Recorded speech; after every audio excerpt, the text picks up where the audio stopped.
Welcome to my channel, Just Keep Swimming 1111. I hope you're having a beautiful and wonderful day. I hope that blessings are all around you. I hope you woke up this morning feeling refreshed. I hope your day goes peaceful at the very least, if not awesome. And I hope this reading helps you in some significant way. All right.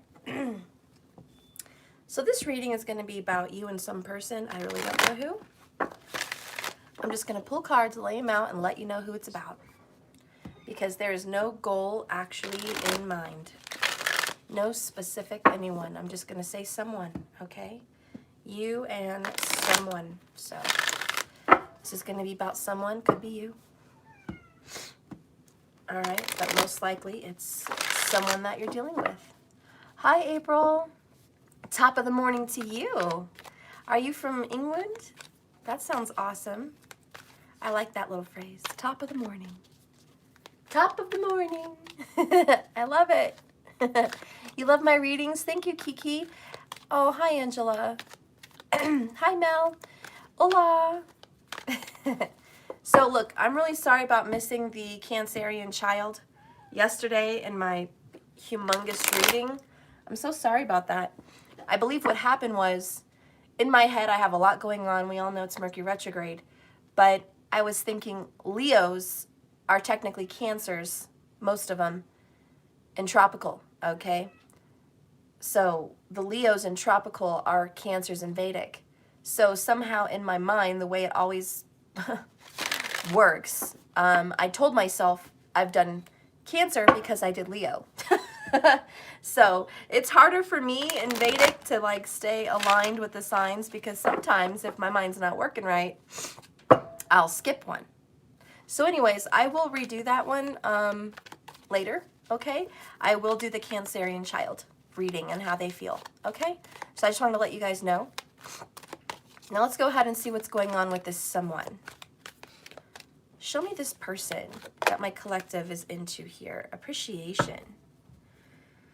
Bottom of the deck, rest and rejuvenation. Okay, so this is someone so far, guys, that you really are thankful for.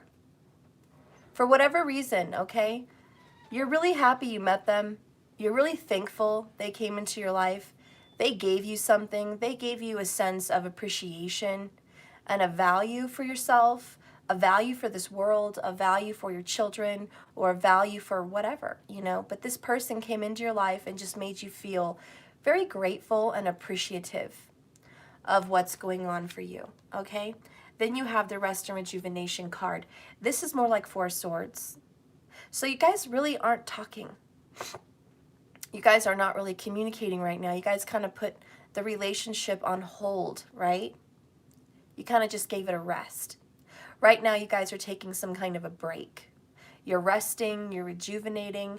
There may be something good coming soon because this is going to approach into a better energy. But right now, it's just a little break time, okay? We're taking some time out. That's what it looks like. We're not talking. We have to collect our thoughts. We have to gather our, pentacles. We have to focus on work. We have to focus on the home and our body because that's really important, okay? So we're fixing our body. We're, drinking good things. We're eating good things. We're trying to get back in shape, or we're keeping in shape, or we're healing and recovering from some kind of a, illness, even if it's a cold or whatever. So it's like, we need this time. We need this time. It may feel like forever, but it's really not. So you and this person are just taking a little break. No chit chat right now. You'll maybe chit chat later, but not right now. Okay, but you're thinking about it. Four Swords. You guys are thinking about communication. Oh, you know what? I need coffee. I knew it. I was like, I should have got coffee this morning, but I wasted my time. Look at this card. Good morning, coffee. And I've been craving coffee. I think you guys have been craving coffee. I think your person may be seriously craving a coffee right now. So I think that this is going to be maybe a coffee future date, or they're going to come bring you a coffee, or you're going to bring them a coffee. Or if it's not you guys seeing each other and bringing each other some coffee, all right? I think you guys might want to meet up for coffee. Hey, do you want to meet up for coffee and let's just talk some things over, you and me? Nice and calm, you know, there's other people around. We'll just talk, you know, get some things out, nothing crazy, you know. Someone said my person hates coffee. Well, then I guess that's a sign that they hate coffee. All right. Oh, bottom of the deck. Bottom of the deck is cabin. And this relationship that you guys are dealing with has something to do with home matters. Okay? Let me fix this.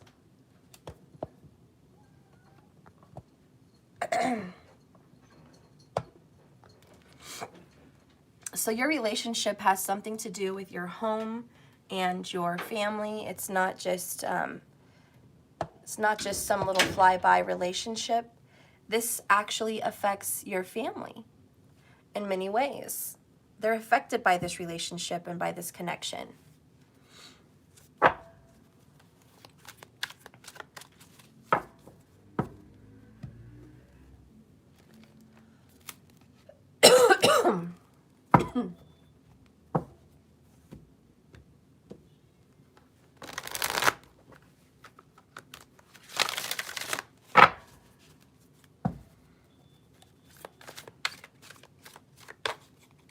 Show me this person, Spirit, with these cards. Divinely guide me through these messages into a message for the collective about this person. Please help me to be a vessel of truth and deliver a message of honesty and clarity to help people on their journey. People need answers. People need direction. Okay. Bottom of the deck, a picture-perfect moment. They're not mistakes. They're lessons. And I think that's a message for your guys' connection. Because I think there's a lot of mistakes in your guys' connection. Okay? I think you guys have made a lot of mistakes along the way. It has not been easy. Mistakes have been made. No one's perfect. Okay? But your mistakes are lessons. And they're leading you up to a picture-perfect moment. Okay? There's going to be a nice and picture-perfect moment for you guys in this connection. The solar eclipse. Wow, that's coming up. Isn't it coming up on the 29th of this month? Maybe I know we had one already, but wasn't that a lunar eclipse, or did we already have the solar? I don't remember. I think we already had the solar, but there's a lunar. There's 2 eclipses this month in June. That's all I know. I need to check the timing of it. And just like that, it changes. These are the only characters I found. Oh, we've had both already? Mom, okay. These are the only characters I found. And it was Mando and Baby Yoda. Well, Baby Yoda was missing since last night. I was having you look for it. Mando's somewhere around the bed. You need to look better because you were sleeping in it.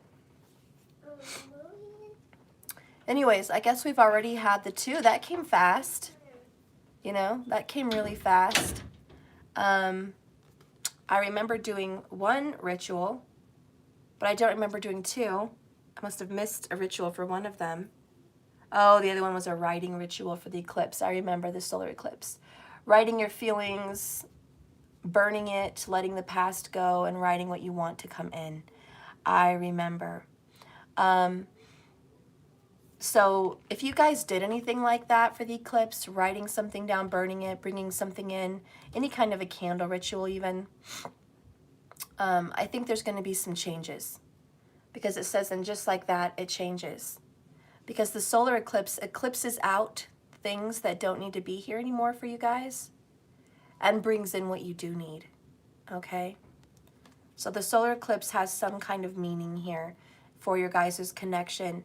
And you guys may be on a solar eclipse kind of cycle, is also what I'm hearing. People do go on a solar eclipse cycle. It's like one solar eclipse happens and it eclipses the relationship out. And then another solar eclipse happens and it brings it back in for growth and healing and recovery. So for some of you guys, I feel like you might be on a solar eclipse cycle. And if you remember the last solar eclipse, that may mean something for you. Okay, there's going to be some changes, something to be appreciative about. All right, let's get some tarot into this person. Let's just work from the top down. Spirit, use these cards to connect me with the top down.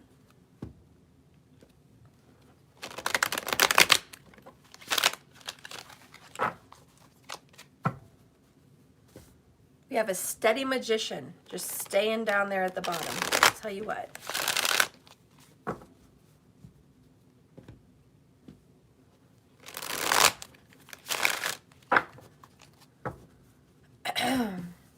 Okay. Tower moment. Guys, what's going on?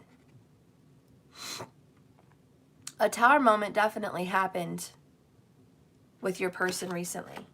And I don't think it was a surprise. I think it was mighty expected.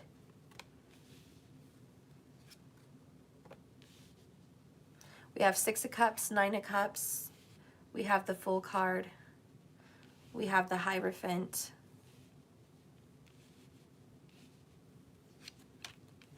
We have the 10 of Cups. We have the King of Pentacles. Bottom of the deck, we have the Magician.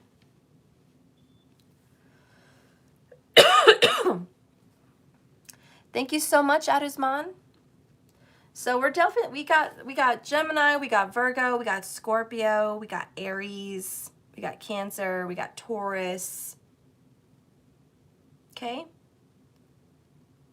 And I already said Virgo. Yeah. Did I? Yeah, I did. That's who we got.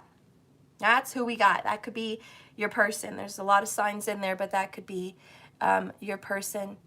But I definitely feel like there's going to be some kind of a connection between the Twin Towers and this person also. Something around 9/11.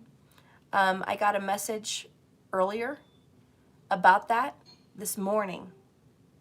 I ran into a message from JDS Tarot from 2 months ago.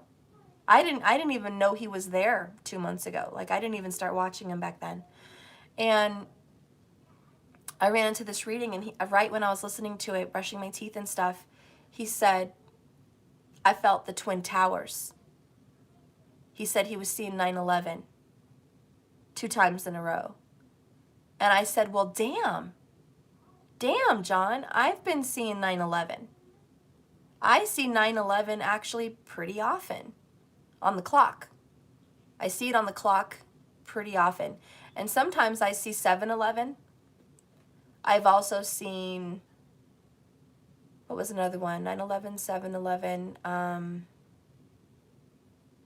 well, 11/11, duh. But I see them a lot.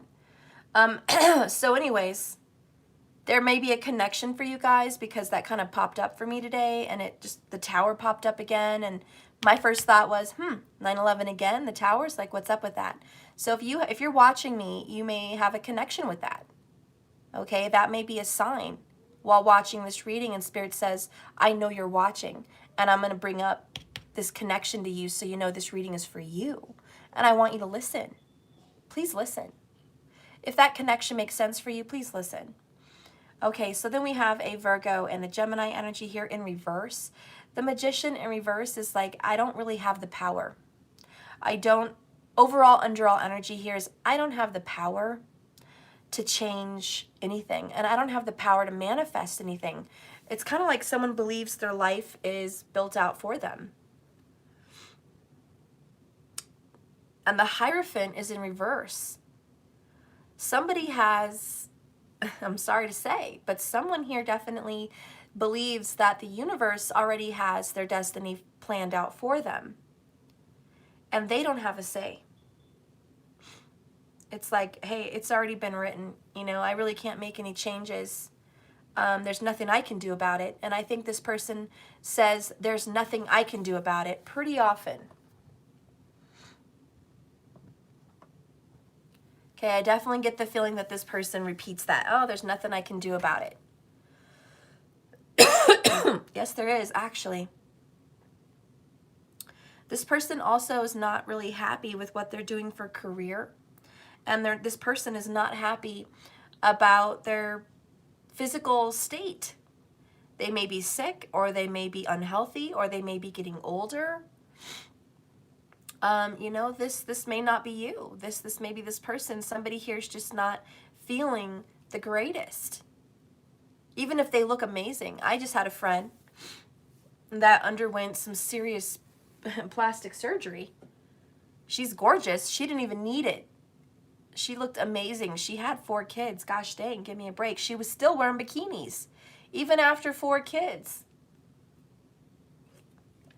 But she started working out. She wanted to get into bodybuilding, you know, and she didn't like some skin that was a little bit loose with some stretch marks, you know, and she felt her waist was, you know, a little bit spread. Well, having kids, your waist is going to spread, honey. It may get small and flat again, but it may not be tiny again. And the only way I've ever known to fix that is girdles. That's what they used to do in the old days.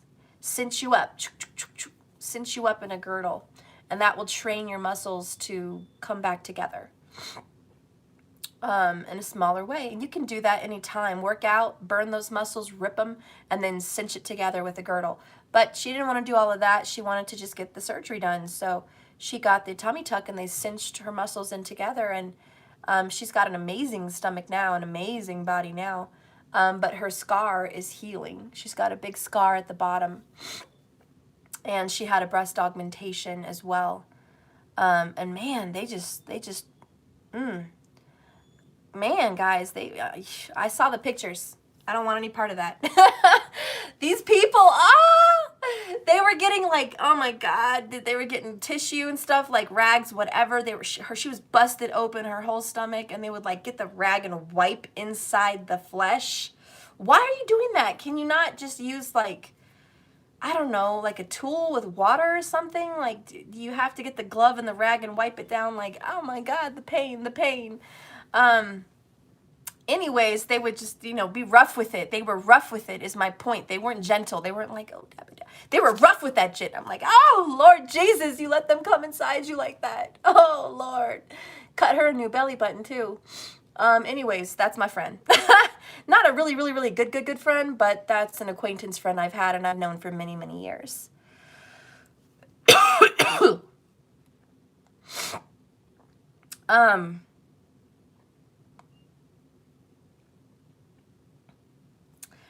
So your friend may be going through something like this, where they're like, you know, doing something with their body, going through some changes. This may be your lover, you know, but somebody may be going through some body changes, okay? And it's costing them some money, you know. This could be surgery. It could be a knee surgery. It could be, you know, rhinoplasty. It could be plastic surgery. It could be, you know, they went to the hospital and they had a bill because they were feeling very sick. You know, it doesn't have to be one way or the other, but, you know, your person, or this, let's just say this person, because it could be you, I don't know. But this person, whoever I'm reading for, has something going on with them that they want to change. You know, I myself gained a lot of weight through COVID. I don't know what the fuck happened, but I did. And I just need to get more active, you know. And so I want to start kind of, you know, training. I want to start getting that muscle tone, you know. And that may be all it is. You know, this person may just want to tone up, honey. They just want to get tone and firm. That's all. But they may be spending and investing money in like workout machines or a gym membership. Okay, so I'm going to get off of that, but that's what's going on there. In regards to business, we have a person that is feeling frustrated because they want to start their own business, but they feel they don't have the funds to do it. Very Virgo energy here. They're kind of overthinking it to death, most likely. They're not manifesting a business. This person's not writing it down on a journal or a vision board and putting that vision board across from their room or where they can see it somewhere, and just focusing on creating a new business for themselves so they can be free of the burden of having to be working for someone else. So this person feels the burden of working for someone else, you know?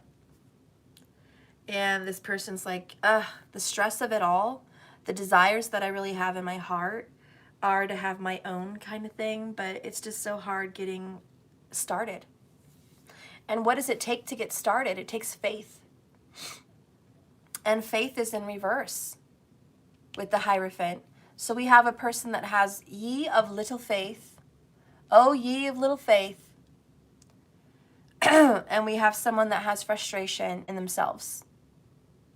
We also have someone that may or may not be in a family situation right now, but they have a family. And they are not maybe married, but they feel very committed to this person, or they're soon to be, or something like that. There's like a lack of commitment in a family. Somebody's not committed to this family, but they're taking care of them financially. We also have someone here that could be the same person, went through a tower moment with a Scorpio or a Cancer. Most likely it can be any sign, but those really pop up. Any of the signs involved are fine. But we have someone here that had a broken relationship from the past. And they really think about this person, and they really have strong emotions about this person that they left behind. This could be a child. This could be somebody with a child. This could just be a person. But they have a lot of emotions. They feel bad. There's some guilt there. There's sadness. There's fond memories also. They feel bad about someone here from the past. Right now, it looks like in the middle of everything, in their heart area, they just want to take a leap of faith. They don't really have faith. So fuck it. Why not? Why not reach out to God and say, you know what? I don't really have faith, but what do I have to lose? I've got nothing to lose. Take it, whatever you want. Let's see what's going to happen.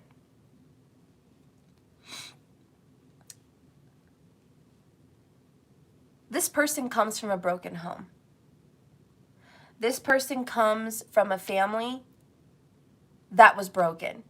Just so you know, like their history is destroyed. We have someone here that they lost their parents young, or they went through foster care, or they went and suffered abuse, or, you know, they went through a divorced home that it was a very unhappy, difficult divorced home. They felt on their own at a very young age when they were not prepared to be on their own. They were on their own. And it may have been their own stubbornness. It may have been, hey, I just want to go out on my own. But that's what they did. And it wasn't easy.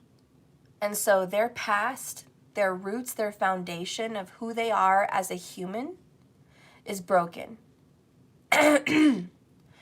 Because the foundation and the very substance, the base of this person, what makes this person tick, what makes this person look the way they do, talk the way they do, believe the way they do, work the way they do, eat the way they do, get in relationships the way they do, parent the way they do, and so on.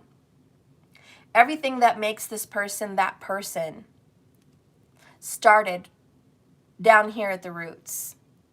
Tower moment. It was like at a very young age, all the traditions and the happiness and the joy and everything they knew well disappeared. It's like going through a war. I almost feel like this person, you know, went through like World War. You know, that's how it feels. You know, they went through a war of some kind or something. It's like their homeland or their home, their family was uprooted and there was just drama. You know, things like that may have happened. And they just grew up in a place that was torn. And so this person just suffered. Like they went through a lot of shit. And they don't feel very whole, do they?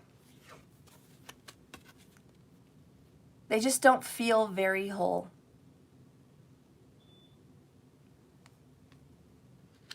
They don't feel like they're one piece. Whoever I'm talking about, if you're watching this, and I do hope it touches you in some way, there's a heart that's been shattered into a lot of pieces. You lost a piece of yourself in early childhood. You lost another piece of yourself in early adulthood. You lost another piece of yourself shortly after that. And then you lost another piece of yourself shortly after that. And then you lost another piece of yourself shortly after that. And it's been kind of an effect like that. I just keep losing myself. Losing who I am. Not sure about my foundation and a little bit scared. And that's why this person, poor baby and Tito, they feel like they have no control. No control at all. No wonder they feel like, hey, you know what? The universe is in control, not me. Did my precious angel and favorite child bring me coffee? I knew it was your favorite. I have to give her the props. Thank you. Look at that, guys. My daughter's the bomb. What creamer did you use? The Fruity Pebble one? Awesome. I've made better coffee. Thank you so much. I appreciate any coffee. Thank you. My daughter's awesome. Hey, they said go Taurus. Yeah, she's my little sweetheart. I love all my children. She's not my favorite, but she likes to hear that. She's a Taurus. Like, give me the props, Mom. Just give me the props. My kids know I kid. It's not really how I feel. I'm kidding. In case you guys are like, that's mean, you have favorites. No, I don't. I just tell her that to make her smile when she brings me the coffee. A little joke. Anyways.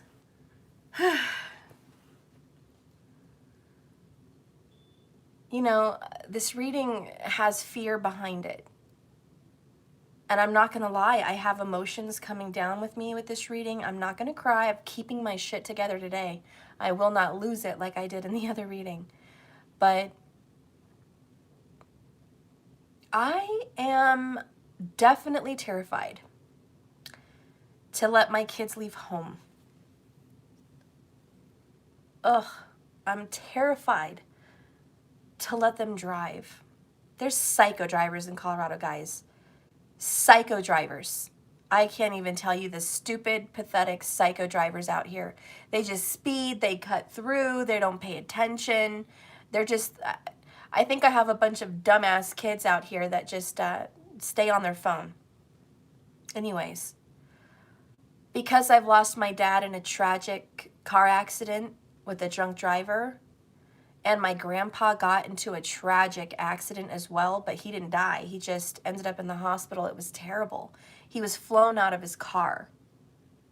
And I've gotten in 1 or 2 accidents myself. I'm terrified. So terrified. And I'm trying to work my way through that fear and trust them that they're going to be okay and they're going to be responsible. But it scares me. And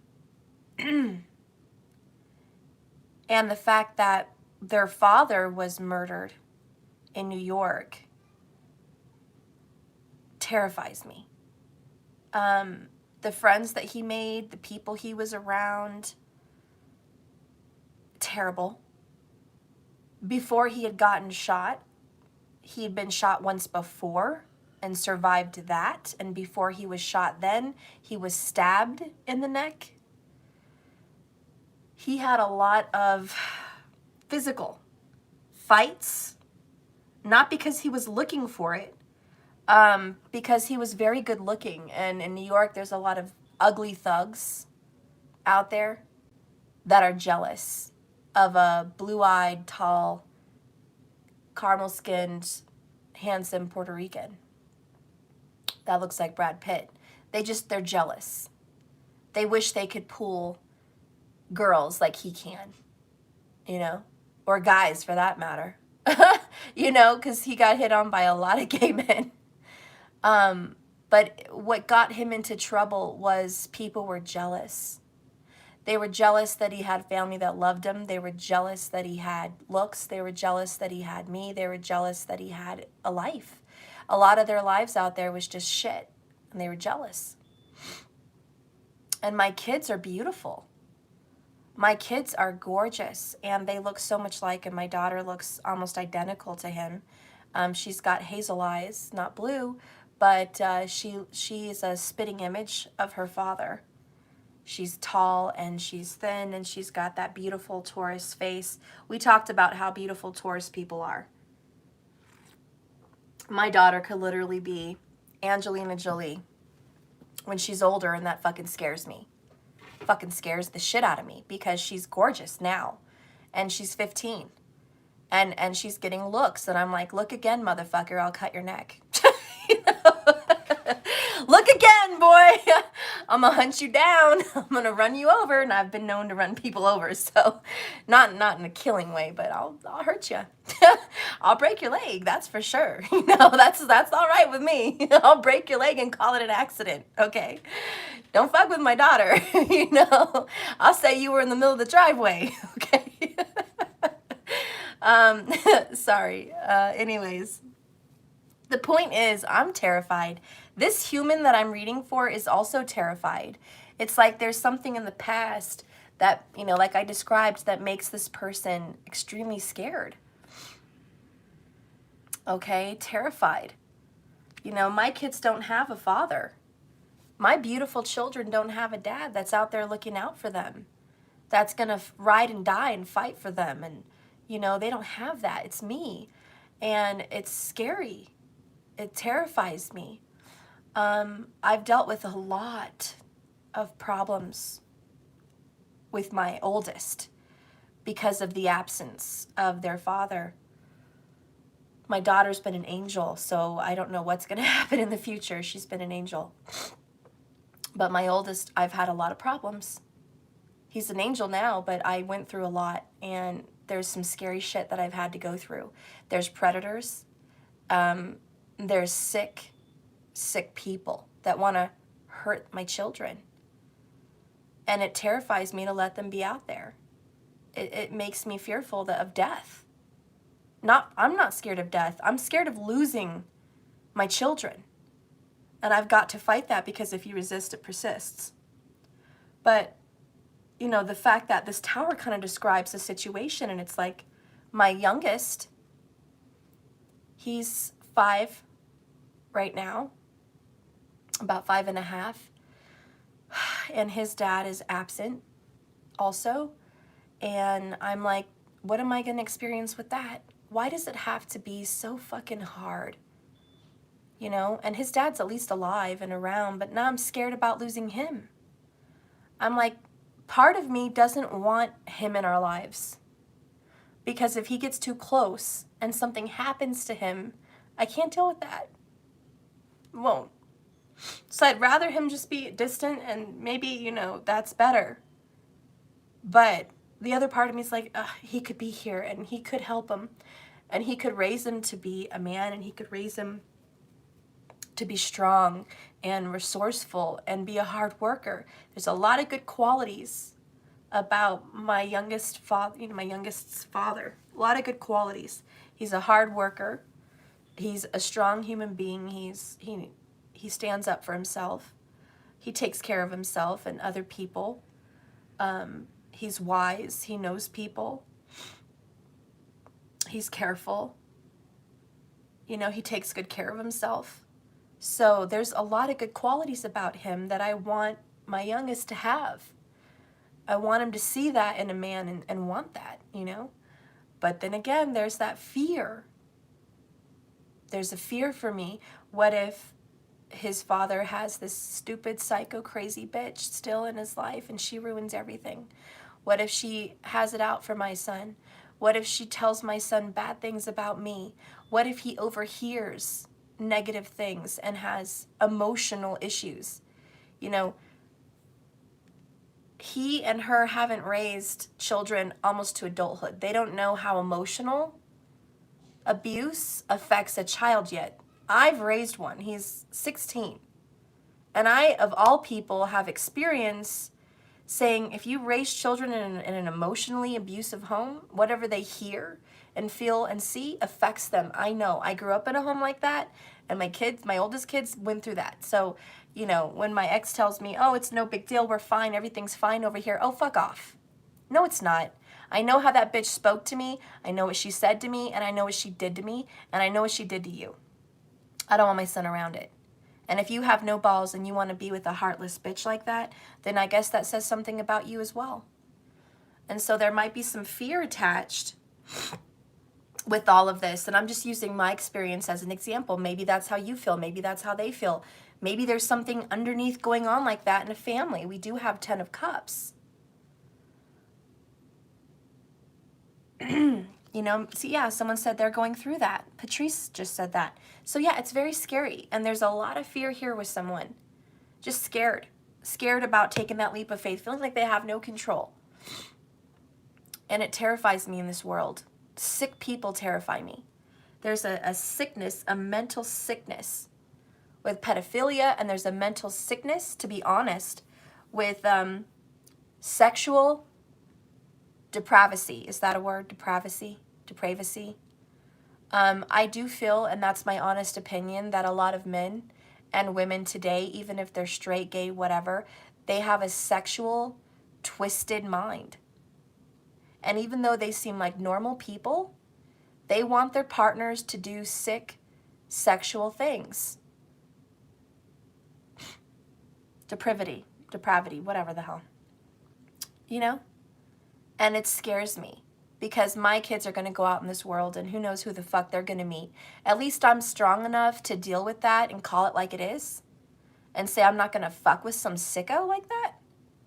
But the children today and the youth, they're going to meet kids today that expect things like that. And I've been seeing interviews of like teenagers, you know, just interviews that people give. How do you feel about sex? And what do you think about that? And asking young girls, you know, even 14, have you ever seen a porn? And, you know, all of them are like, yeah, we've seen porns. They're free. They're all over the internet. We've seen them every day. You know, kids are saying junior high boys and girls at school are showing each other porns at the lunch table on their cell phones, okay? These are in these, you know, reviews, these interviews. And these kids are just sharing it. And these kids are asking other kids to, you know, send private area pictures, you know, back and forth. And they're talking about sexual acts and they're expecting sexual acts, you know, fresh out of junior high, going into high school. They're expecting porn-like sexual acts. And they think that's normal. And the scary thing is, you know, most of us watching this today, we're older. Our first experience sexually was not like that. Our first experience sexually was more intimate, and it wasn't based off of a porn. It was based off of two humans interacting with emotions and feelings for each other, you know, or just, you know, something like that, okay? Today, people's first interaction sexually can be sick and deprived. That's the truth. And, you know, I did the children reading the other day, so you could watch that if you want. I didn't bring that up, but that's part of it. And it's frightening. And we definitely have someone here that is scared for their family, for their children. For some reason, maybe, you know, much like me, okay? We have someone that is just terrified about, you know, society and society's system. Jennifer Molina, I feel you, Steph. I was working as a youth worker in the immigration camps here in my city and got really scared for the kids I was taking care of. They are not even mind, but they had been through so much. Oh, they've been through so much. Can you imagine?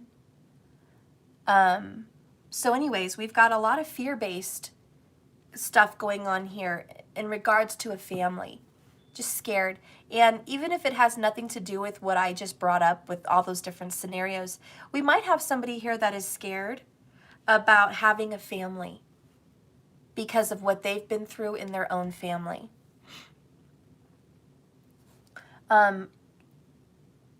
We have Sammy, exactly like you. I can't sleep until they get home.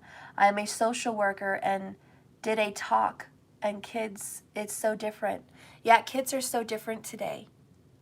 So, and you know what's frightening is we're just going on as a reverse, upside down, fucked up society, allowing it. And it's because everyone else does it. Our kids have cell phones and iPhones. Why? Because everyone else has one. It's like denying them shoes at this point, if you take it. You know? You want to give your kids a car and freedom. Why? Because everyone else does it. You want to let them go to parties and things at schools and go to public schools. Why? Because everyone else does it. And that's what this means. Everyone else does it. Even if I don't believe in it, I feel like I have to do it. Even if I don't support it, I feel like I have to because I'm powerless. Magician in reverse is completely powerless and has no control over what's going to happen next. I don't know. I can't make anything change. I can't create a new energy here. And so, guys, you know, even the moon, look, the moon's under that. More Scorpio, Scorpio. And what does that represent? Fear. Fear. And so we have people here that based on their roots, their past, their foundation, they're terrified of taking a leap of faith, again, seeing what the universe wants to give them, and risking their family. And we do have somebody here, Earth sign, King of Pentacles, very protective. Very protective. Yeah, thank you all for hitting the like button. I appreciate that. I'm not very tech savvy. I don't know why the like buttons are so important for YouTube. I don't know if it gets your videos more out there or what. I don't know. I really don't know. I'm not tech savvy like that. But if you could like the video and you're here watching, that would be awesome. You know, but I personally don't care if you do or you don't. As long as you're listening and you're growing here, I'm happy. So please, you know, just do what your heart tells you to do. But I appreciate whatever help you can give for the channel. That's much appreciated. Anyways. So we have this earth sign. Oh, it's algorithms? Thank you, Elizabeth. So we have this earth sign here that is most likely Virgo. We have a lot of Virgo, but it could also be Taurus, for sure. And it could also be Capricorn. But this could be you, this could be them. But we have someone here that is protective, wise. I mean, this person has education.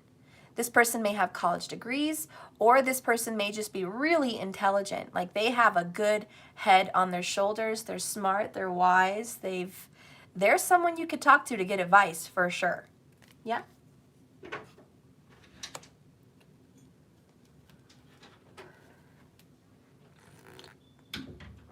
Yes.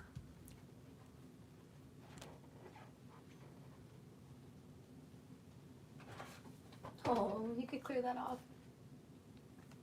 So anyways, we have a really wise person here that can give good, strong advice and stability. This could be you giving them advice to help them be stronger and face this world without so much fear and doubt and pessimism. This person may be like, I know this world is a crazy place. I know this world is dangerous. And I know there's a lot to be scared of for our kids or for our family. But I promise you, as long as I'm here, I won't stop protecting. I won't stop guarding. I won't stop providing.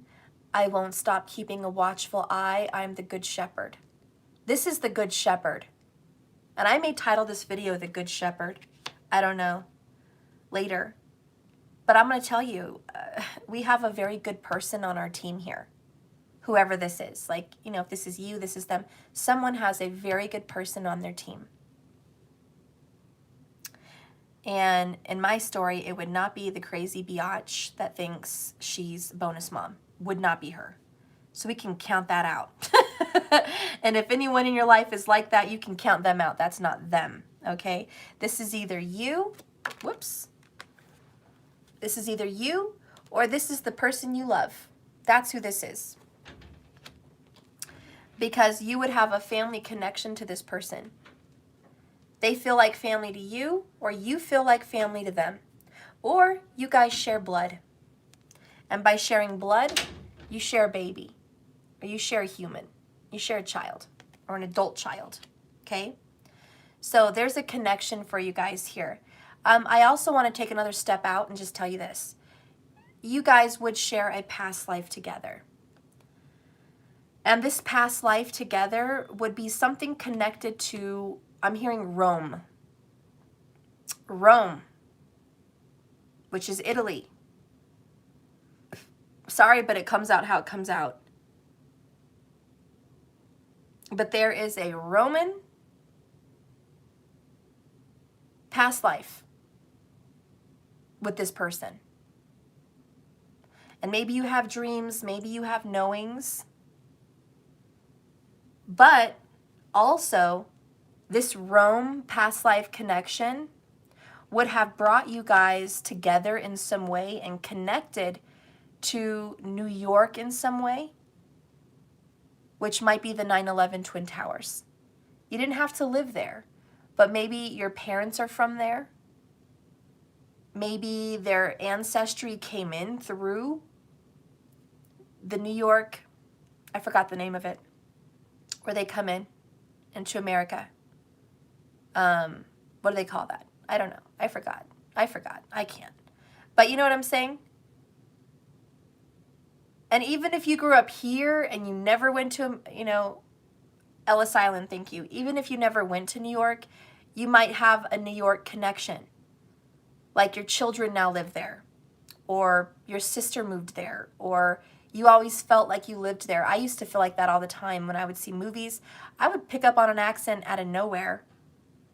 And it's also just a Gemini thing. Geminis are extremely good and gifted at picking up accents. Any accent, a Gemini will pick it up. Cancers also are great mimickers. So, it could just be that. It may just be that for me. But I always felt a connection there. And I didn't grow up there, and I didn't have family that was there. But I ended up meeting someone that was from there. And so you may have met your person that was from there or had connections to there. But whatever it is, there's a connection, okay? Maybe there's a military connection. Some people have a military connection where military was involved out there, or nurses, or firemen, or whatever, okay?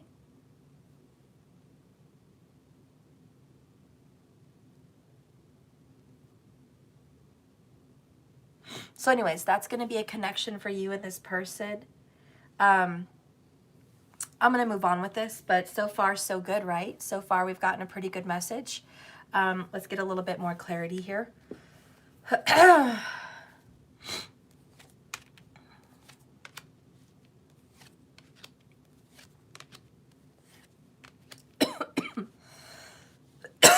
Sorry, it's the incense, guys. It's strong. The force is strong with this one.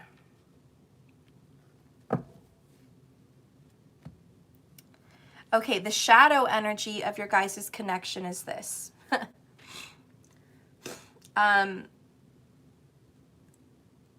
They have no control about what happened to them.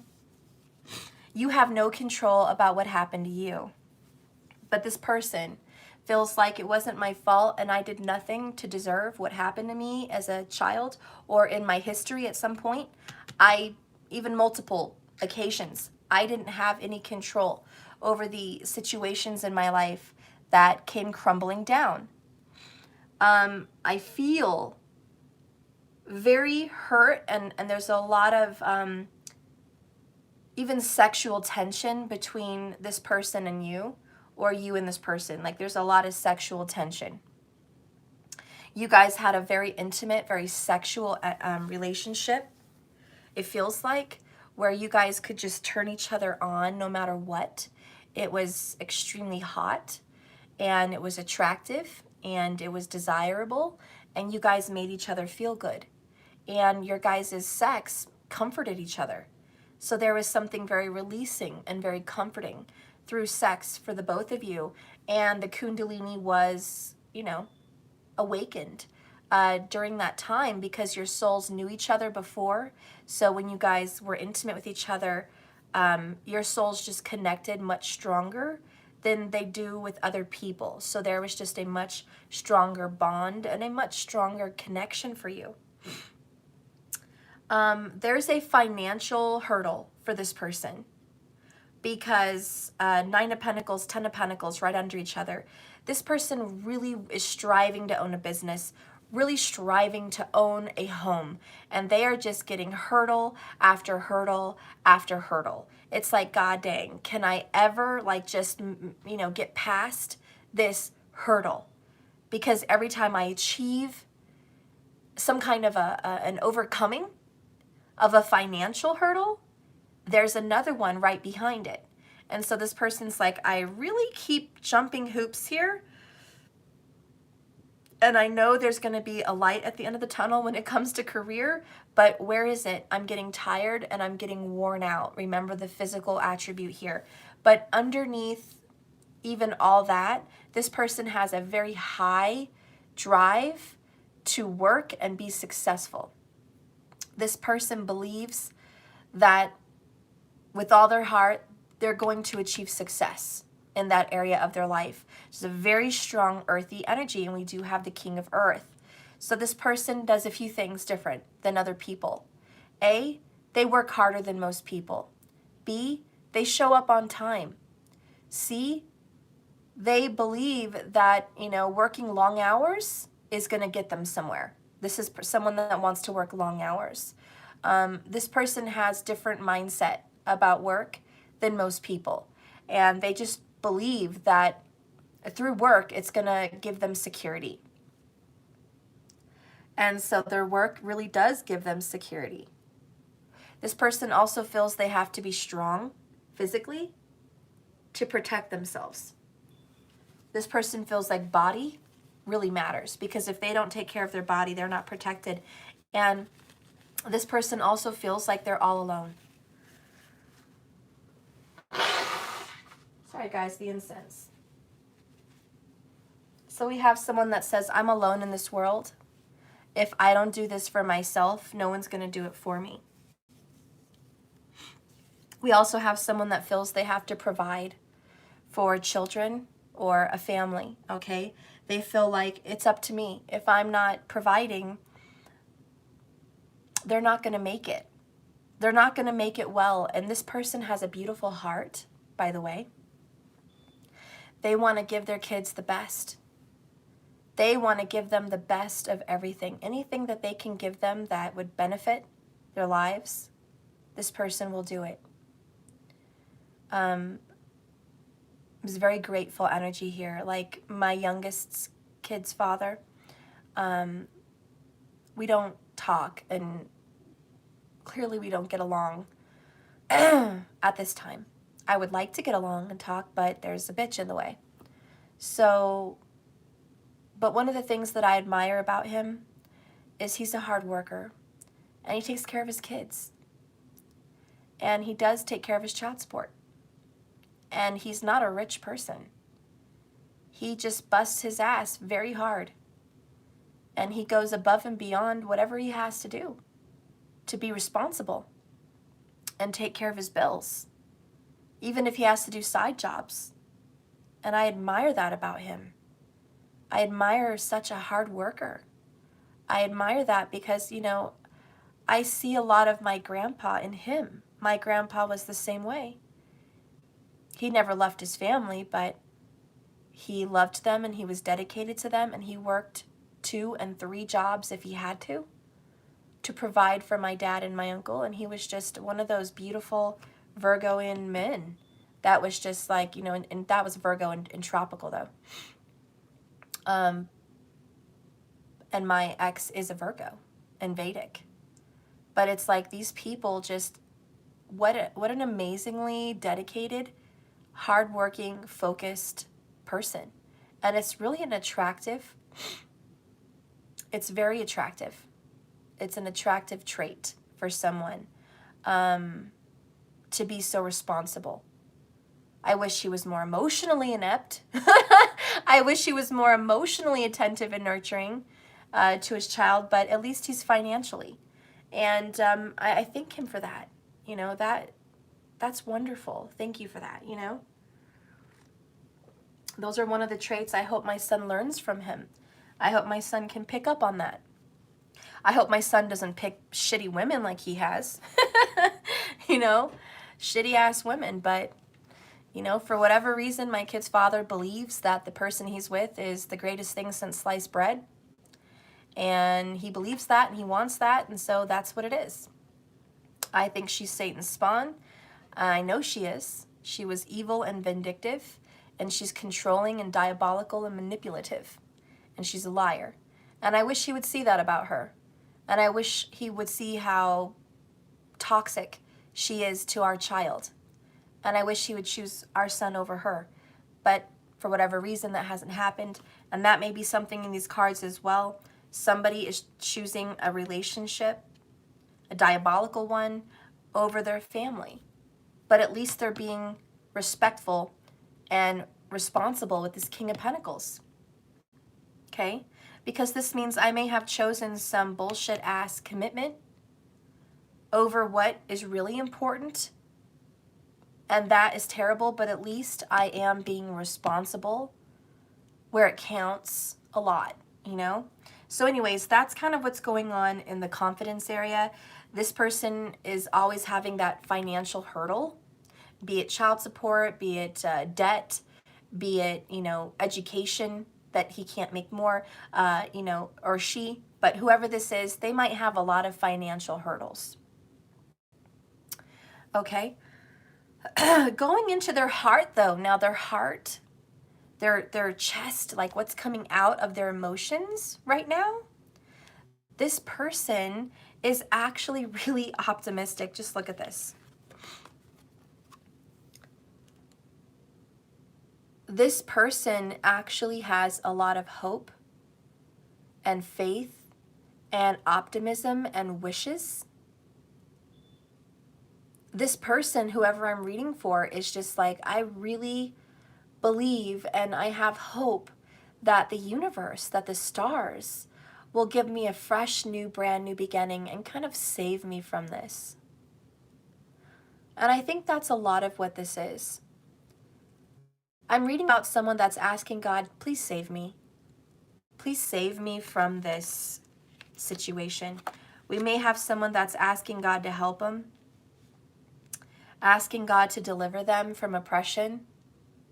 Deliver me from this oppression. Deliver me from this. You know, they feel like they're a slave. And for whatever reason, this person feels like a slave. Maybe a slave to their job, maybe a slave to their family, you know, however, but this person just feels like a slave.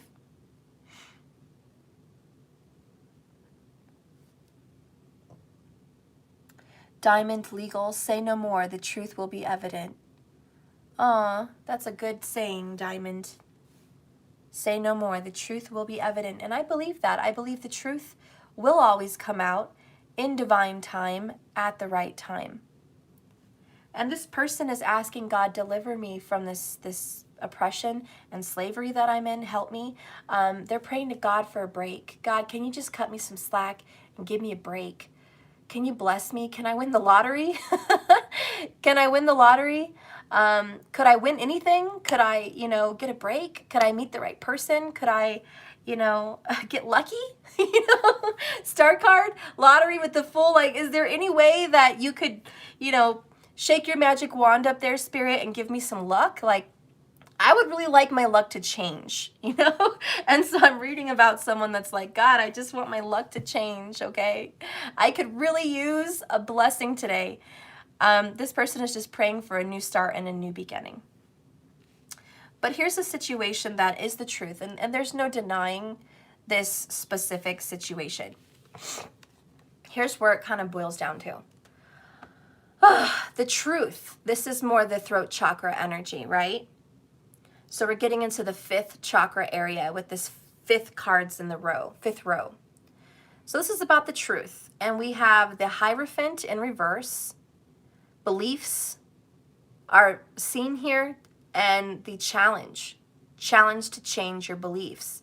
And then we have the Lover's card, Gemini energy in reverse, which is a karmic connection. And it represents a soul karmic connection, like a soulmate karmic connection, but it's still karmic because there's lessons that have to be learned, and then there's a release that needs to happen. Anytime you dabble in karma, whoops, you learn the lesson and you release. It's like fishing, right? For bigger fish, you know, and you don't, whatever for reason, but you catch the fish and you release the fish. I mean, that's catch and release. And so with the karmic relationships, that's how it should be. Catch the karmic, release the karmic. You know what I mean? And that's how it should be. But this person maybe is hanging on to this karmic connection and trying to make the most of it. You know? I'm going to make the most out of this karmic situation.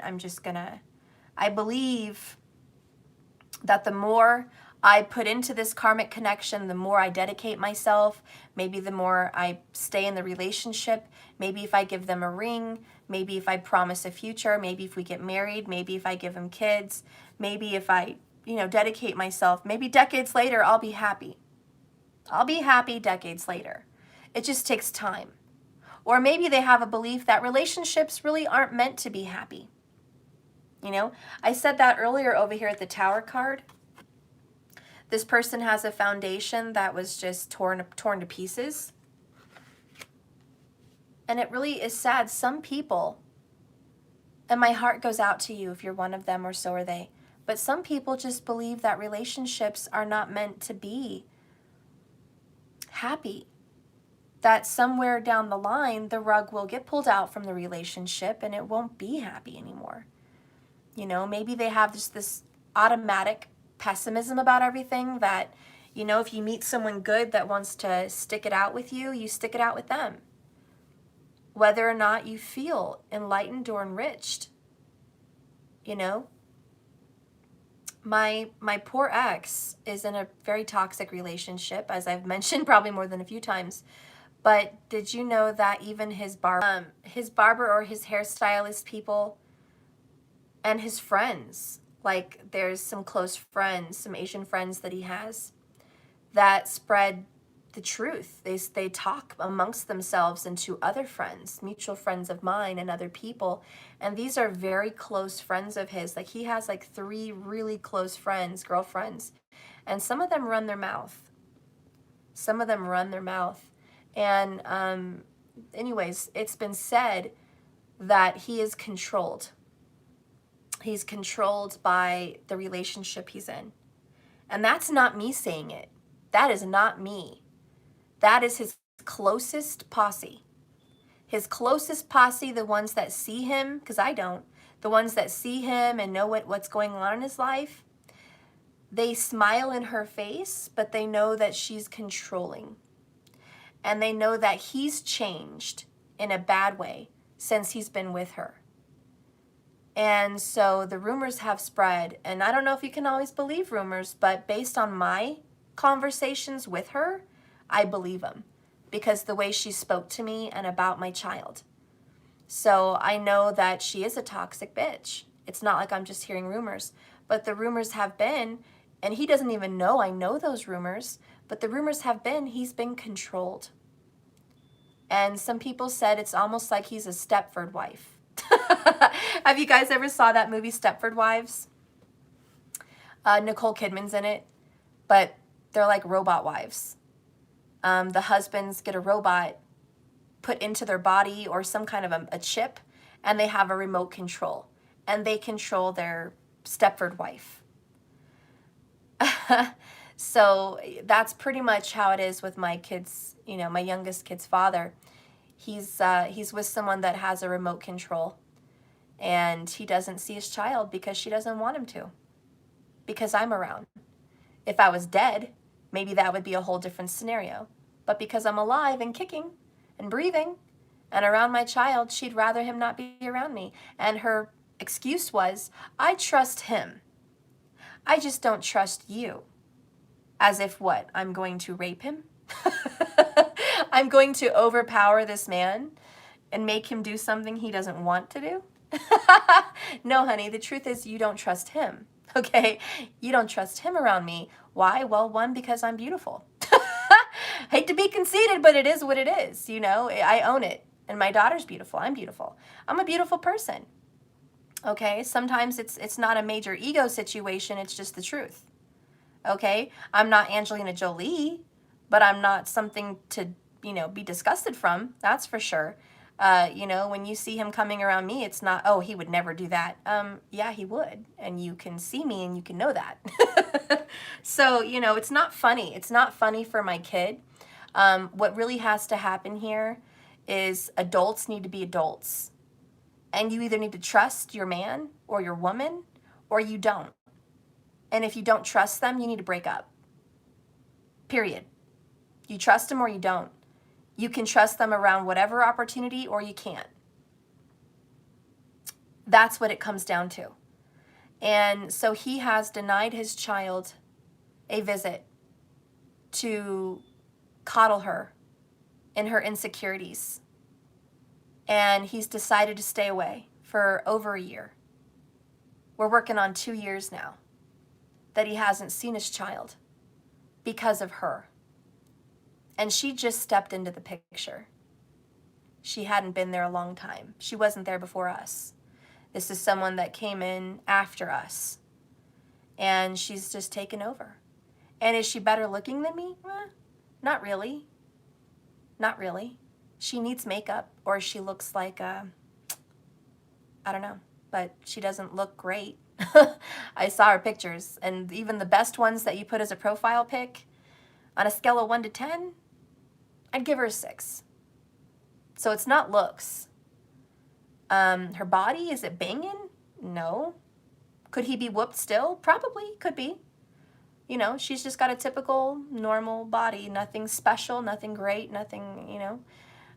Anyways, that's what this is. Because this card right here is, are they special? No. Are they anything amazing or great? No. Why are they there? I don't know. Comfort? You know? And she's cruel. When we spoke on the phone, she didn't care about our child. She says she does. She's a good talker. She says, oh, I love his children. I'm a bonus stepmom. I'm a bonus mom. And we're happy. And I love.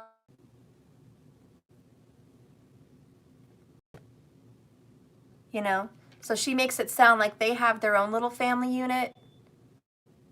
And he's just not a part of that. And she even befriended my youngest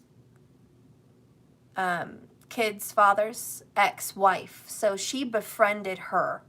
And they get along great, but we don't. She gets along great with his daughter, but she doesn't want to get along great with my kid because of me. And I didn't do anything. He needed to own up and tell her the truth, but he never did. He told her lies and made me look bad and sacrificed his son. He put his son on the altar for the Hierophant and the lovers in reverse. His son was on the altar, the sacrificial lamb. Okay? And that's how it went down. It is complicated. She's a manipulative, diabolical, controlling bitch. And like I said, my opinion of her is separate because she was, I tried to reach out to her and I tried to be really nice. Thank you, Sammy. Yeah, she does fear me. She fears me a lot. And it's too bad he's a pussy. But I wouldn't fuck him anymore, even if I had the opportunity. I'm not attracted to someone that is a robot for another woman. Just kind of turned it off for me. I no longer see him as that sexy, strong, independent, powerful, confident man. I see him as weak and a follower, not an alpha. I see him as just weak. And when it comes to love, I don't think he's weak in regards to work. I think he's a strong man and he's good taking care of his family and he's independent in that way. But I just see him as weak when it comes to the relationships he's in. It's like the equivalent to a man dating a woman or having a child with a woman, and she goes back and marries an abuser. I want to put the equivalent, and that's really what this is. 10 of Cups, Lovers in reverse, the Hierophant. This is like someone marrying an abuser, an oppressor. It's like you were the picture perfect man, and she left you to go marry someone who's an alcoholic or a woman abuser or a sex addict or a druggie or someone that's just a toxic, you know, diabolical, manipulative, insecure, jealous, overly masculine bully. And that's what it would be equivalent for you guys, you know?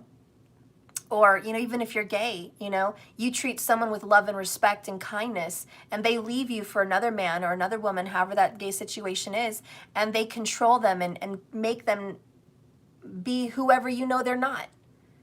And you're like, why did you leave me to go for that? You know, and that's kind of what this situation looks like. And for the 5th chakra, you know, area, the Hierophant and the Lovers in reverse, what needs to change? What needs to be challenged? Well, there's a 5 in the 5. Belief system about who you think this person is needs to change. Being controlled or abused or in a toxic relationship needs to change. And, you know, getting out of a commitment needs to happen with this Hierophant Lovers in reverse. And maybe this person is getting out of it. This person may be, whoever you're dealing with, may be already getting out of a toxic relationship.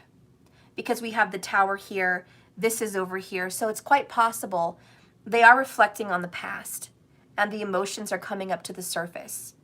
They are considering being single here, 9 of Pentacles. But they're dealing with a commitment. They're dealing with sharing a home, sharing a car, sharing a family. The 10 of Pentacles with someone. They're hoping in their heart area they can get out of this and be released from this contract.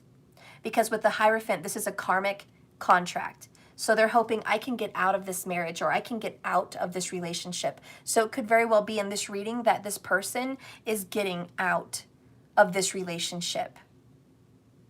Okay? But what comes next in the 3rd eye?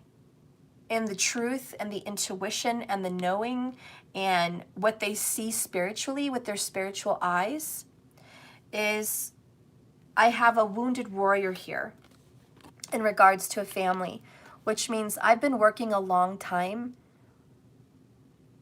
in a distant way. I've built up walls around me.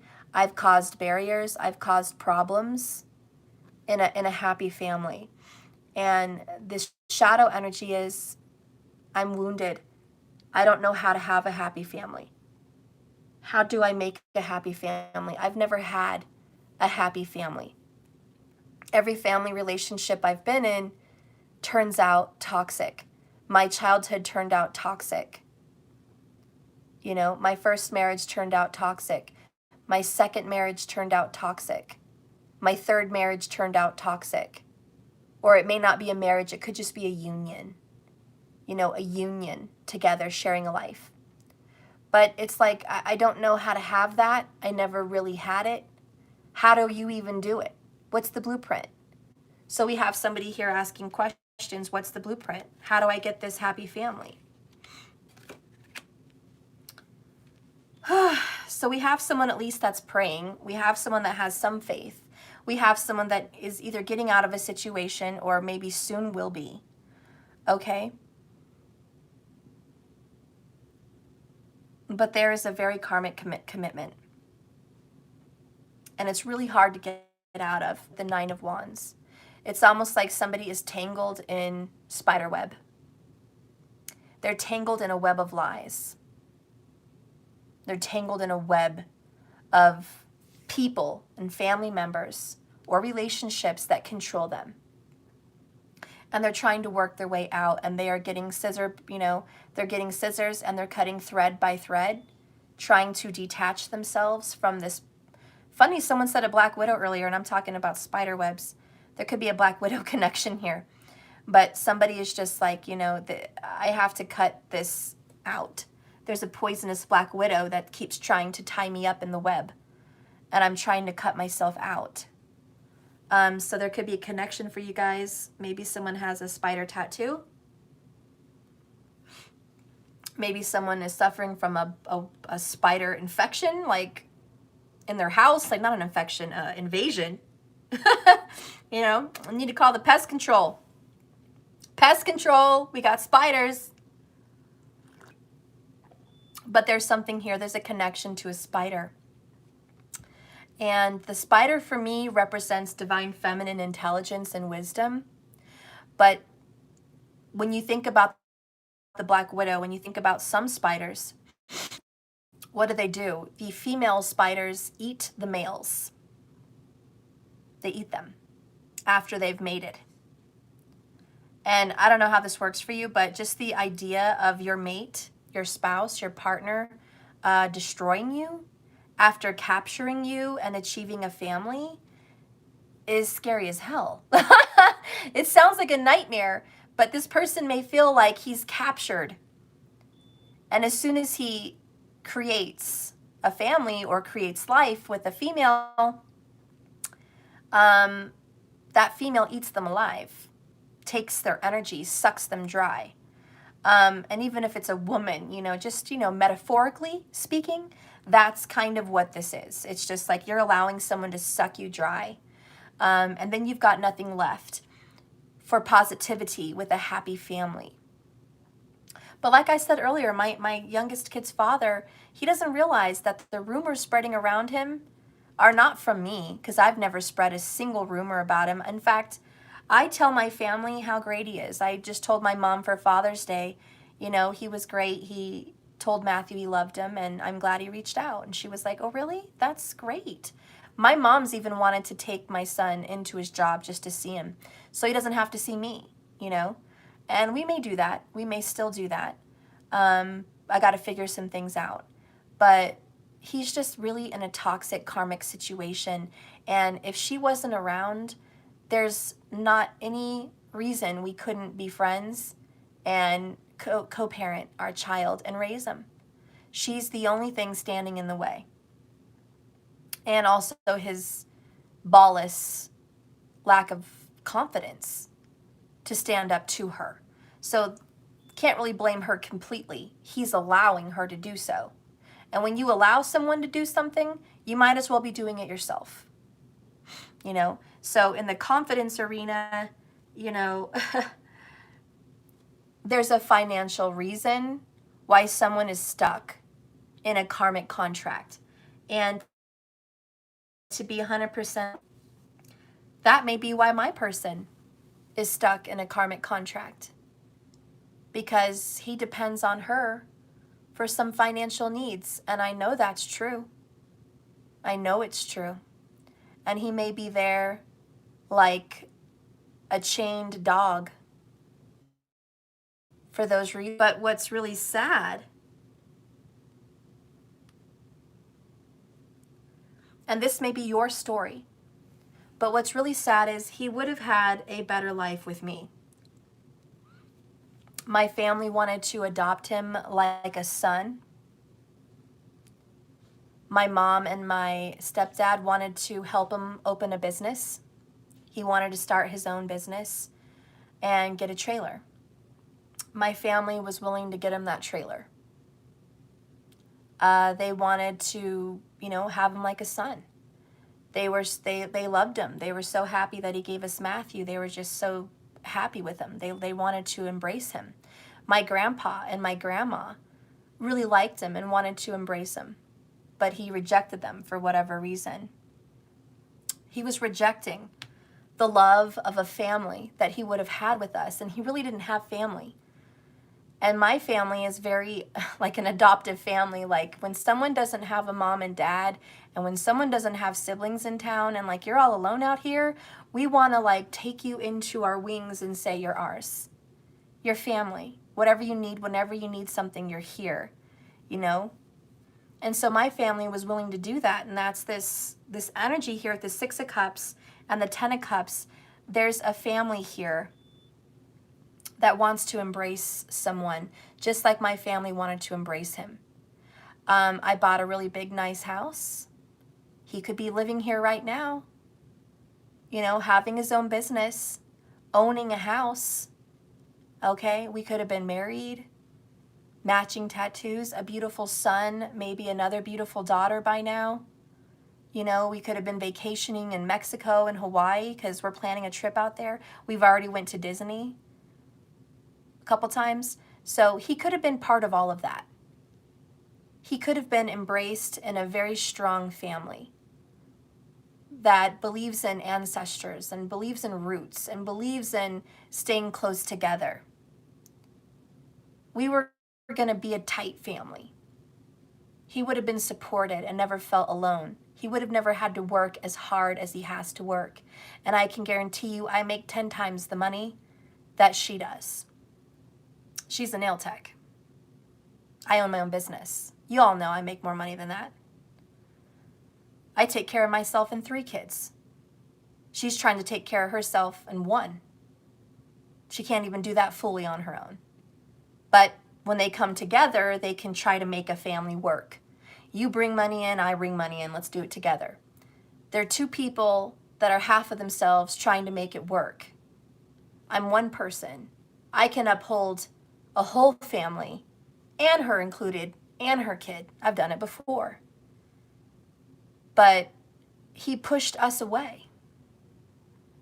Sometimes people push away what's good for them. And that's the shadow energy of this 9 of Wands. So the shadow energy of this 9 of Wands, and hopefully my example can play out to it, speak good about this, is somebody maybe rejecting this, rejecting the happy family. Elizabeth has a comment here. I hate that you have gone through all you have with him and her. I know exactly how you feel. My heart goes out to you. Thank you, Elizabeth. I appreciate that. You were too strong for him. He needed to feel manly. Thank you, Sammy. I love you, girl. Plus, you have my dad's name, Sam. So I know you're Samantha, but I love seeing that name pop up. We could have had a good life together. Yeah, we could have had a really fucking good life together. And that's the sad shit. We could have had a rich and happy, fulfilled, abundant life. You know, I wanted to grow old with him. And I was crazy about him. I would have done anything for him. I was sexually crazy about him. I was emotionally crazy about him. I loved his family. I was enticed and interested in his history and his ancestry. And I feel connected to his dad and connected to his mom and his aunts and just his grandparents. Like, I feel like I want to reach out. I feel like I want to visit their grave. I feel like I want to heal the roots of his family, because there's a lot of brokenness in his family. And I reached out to his sisters, and he thinks that his sisters don't talk to me. One of them doesn't, and she's kind of a bitch. No offense, but she's a bitch. And I tried to be nice to her, and I tried to bring that family together, and I succeeded. I brought his siblings and him together again, because when I met him, they weren't talking. So I brought her around, and then she betrayed me. And she wanted to befriend his karmic. She wanted to befriend her. But I don't blame her. He brought the karmic into that. So, I don't blame the karmic for that. But the woman doesn't even want to see her nephew. The sister that I tried to reach out and, mend family bonds, she doesn't even want to see her fucking nephew. And I'm like, you know what? You're a piece of shit. You're a piece of fucking shit. And now I know what he was talking about all these years. That you don't reach out for holidays, you don't reach out for birthdays, you act like you care in front of people when you're here for a vacation, but rest of the year you don't care. You don't fucking care. You're a piece of shit. That's what you are. And fuck you, and I don't ever want a relationship with her. Fuck her. And the other sister, she's nice, and we do keep in touch. We have a Facebook, and I send pictures of Matt, and she likes him, and she at least keeps in touch over Facebook. And we can talk about recipes, and, I keep in touch. And I'm sure she will see our little ones sometime. She hasn't really been out here, though. But, I'm trying to mend those family connections, but it's really hard when the father of your kids or the mother of your kids just wants to fight you. They want to fight you, and they want to build walls and keep you disconnected, even though I have blood ties. They want to keep you disconnected. And, that's how this person feels, that there's a beautiful family, but it's not with who they think it's with. But like in my case, he paints that he has a beautiful family life with this karmic bitch. And all the while, people are talking shit about him, saying, oh my God, have you seen how controlled he is? He's controlled by a woman. It's pathetic. And all the people around him know it. And it's sad. It's sad that those rumors are spreading around my child's father, and I would hate for my child to ever hear anything like that. But it's sad, and maybe that's his karma. Maybe he was born into this life to be controlled by a partner.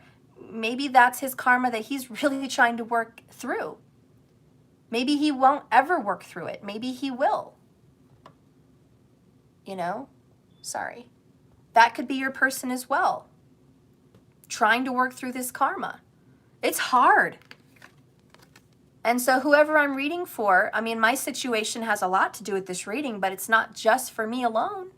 It's for a lot of you guys. It's for the collective. And overall, there is a human out there that is fighting away and putting walls between himself or herself and happiness. Okay, this is a wall. And this is happiness. But the shadow energy, which is the bottom half of this reading, the moon energy, what we don't see is that this person is building walls, emotional walls against what he truly desires or she truly desires. Bottom of the deck, another 9. By the way, 999. There's definitely a connection with the number 9, okay? But the bottom of the deck, which connects to this King of Pentacles, in the awakening is responsibility, dedication, and commitment. But the shadow side is fear. Fear, fear, fear. And this is fear-based, I have to be here. Fear-based, there's no escape. Fear-based, I don't have power and control. That was since the beginning of this reading. Someone has been scared, and we said it earlier with the Magician in reverse. Someone is scared that they don't have any control to fix this energy or this illusion that they're living in because it's fake and it's not real. Just like my youngest kid's father, I'm just using him as an example all the time, but it's an example.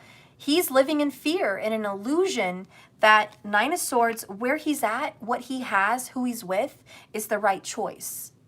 Because that's all he's ever known, is misery and unhappiness and controlling and mistrust and, dominating energy. That's that he's being dominated. And it's like that's all he's ever known, is being dominated and being defeated by people. So he has towers of self-pride and independence and financial towers. He keeps getting knocked down. He keeps falling into this karmic trap. Even, it's crazy. He needs to connect with something else. And this hope, this prayer that I hope something good will happen. I hope I can get some luck. I hope my luck will change. The luck that may change may really just be another tower, another ending of a relationship, another ending of a job, another ending of more money, another ending of, whatever, because the wake-up call is you're having and living a nightmare. The wake-up call is you're living under stress and pressure. This is not the way to live. 999, those represent an ending. A personal, self-defeating ending. This needs to end, and that is the awakening of someone that I'm reading for here. Under that is 5 of Cups, so there is regret and remorse and sorrow. Somebody and someone here that I'm reading for you guys is really sorry and has a lot of regret and remorse over past actions. And they are waking up with bad, dreams, bad nightmares, remembering what happened and what they did and what they've experienced, or maybe things that happened in their childhood. But they are just remembering. And there's just so much past energy here connecting you guys. 6 of Cups, 5 of Cups. That is just like, I feel really terrible about my past. And it's really hard for me to heal and grow and deal with this. 144 likes. Thank you, everybody, for liking my video. I appreciate you so much. Really, I do. And look at that number. 144 when I saw it. I always see 144. But this person that I'm reading for is part of the 144,000 chosen spiritual reincarnations meant to transform. Okay? So there is a special energy about this human, isn't there? Then we have the Three of Pentacles. I'm working on it. You're killing me, Smalls. You're killing me, Smalls. I'm working on it. So the good news, celebration, break out the champagne. This human is working on it, okay? Thank God. This human is like, I may be in a shitty disposition, but I'm working on it, okay? It may not be over yet, but it will be. I'm nearing the end here. At least I'm responsible, I'm clear-headed, I'm getting some truth here delivered to me through dreams. This is dream work. So we have a human that through dreams or nightmares is getting messages and downloads about their life, about their past, and about their past life, and their connection to the 144,000, their connection to their star seeds. They're realizing I'm here and I'm deeply connected spiritually, very weirdly, to this world. And so there's a spiritual awakening for this human. And that's the Star card and the Fool in the heart of the matter. At the root and the heart of this person, of this human, is a transformation that is a blessing and a healing, deep, deep healing and an awakening inside their soul to have the feeling of change and to have the feeling of pursuing happiness even though they don't know what that really feels like. And I'm going to say it to you like this. They are being guided by the star, guided by a spiritual interpreter, by a spiritual leader in the community. However they're being guided, they're being led to the right path, and they will find the right path. And this person is moving forward. And we have here the Four of Swords. So there's going to be a healing. There's also going to be prayer, quiet, deep thought. Now we started out on this energy. Remember the Four Swords, rest and rejuvenation. And so the little break that you guys are having right now is really a resting period. It's for you to feel good about yourself, and it's for this human to feel good about themselves, okay? They need to just feel good and heal and recover, because going through towers and karmic contracts can really take a toll on the body, on the mind, and the soul. So this person is working through their guidance and coming to some place of enlightenment and peace. And I think that's what it is. It's enlightenment and peace. And whatever the outcome is, so be it. And we all have to make peace with that and fight our fear. Like I said in the beginning of my reading, I was scared to let my kids go out there, and I have fears that I don't even want to discuss because I don't want to make it happen. But I'm scared for my children's safety and their wellness, and I've got to defeat that fear. And that's what I'm working on in my connection. And maybe my kid's father, is working on their fear of family or their fear of whatever, okay? My person's working on his fear. And that's what this Four Swords, rest and rejuvenation, really stands for. Meditation, grounding, and healing. Also getting clarity. Because 4 is Emperor energy, and it represents stability. So this is a stable mind. A grounded human with a stable mind. And that's really what's going on here, okay? Then we have to deal with the Three of Swords. And this is dealing with a broken heart. We have to heal that. And, you know, my only advice for grief is this. You don't ever move on, and you don't ever heal, and you don't ever get over it. You learn to move forward with it. Grief has a strange way of being with you forever. You just learn how to move forward with it. You don't leave it behind you. You don't heal this and just move on. And I really want to talk about this because I know about grief. I've grieved. I'm always grieving. For some of my grief, it's been 30 years. For some of my grief, it's been 20 years. You know? But I've been through grief, and I can tell you that it doesn't go away. You just soften the blow. You're always going to have tears about it. It's always going to hurt you if you revisit it. but you learn to take it with you.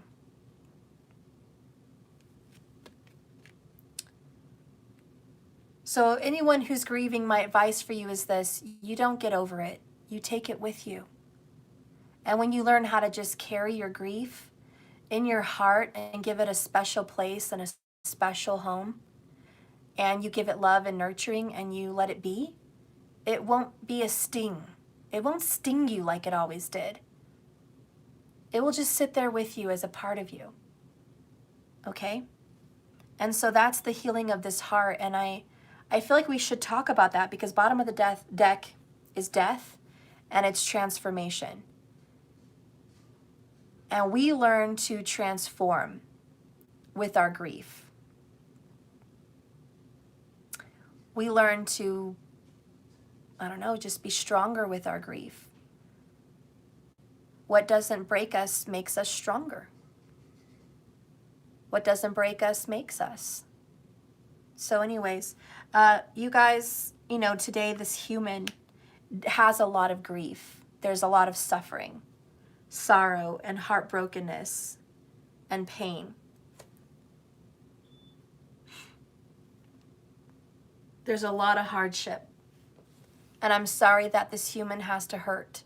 And I'm sorry that you have to hurt as well with this human. You know, I'm sorry that you guys are bonded in a way that you're both suffering together, kind of getting over so much hardship and pain and sorrows. 3 of Cups is coming. There's a happy reunion and a happy celebration. There's good times after the sorrow. There's good times after the death. There's good times after the Tower. And I promise you, if you found this reading, you are going to have good times with this human. You and this human, however you're connecting to him or her, there's going to be some place in time, in some timeline somewhere, where you and this soul are going to make peace, and you're going to celebrate, and you're going to rejoice in overcoming your guys' soul trials and tribulations and karmic contracts. You guys are going to celebrate and congratulate each other.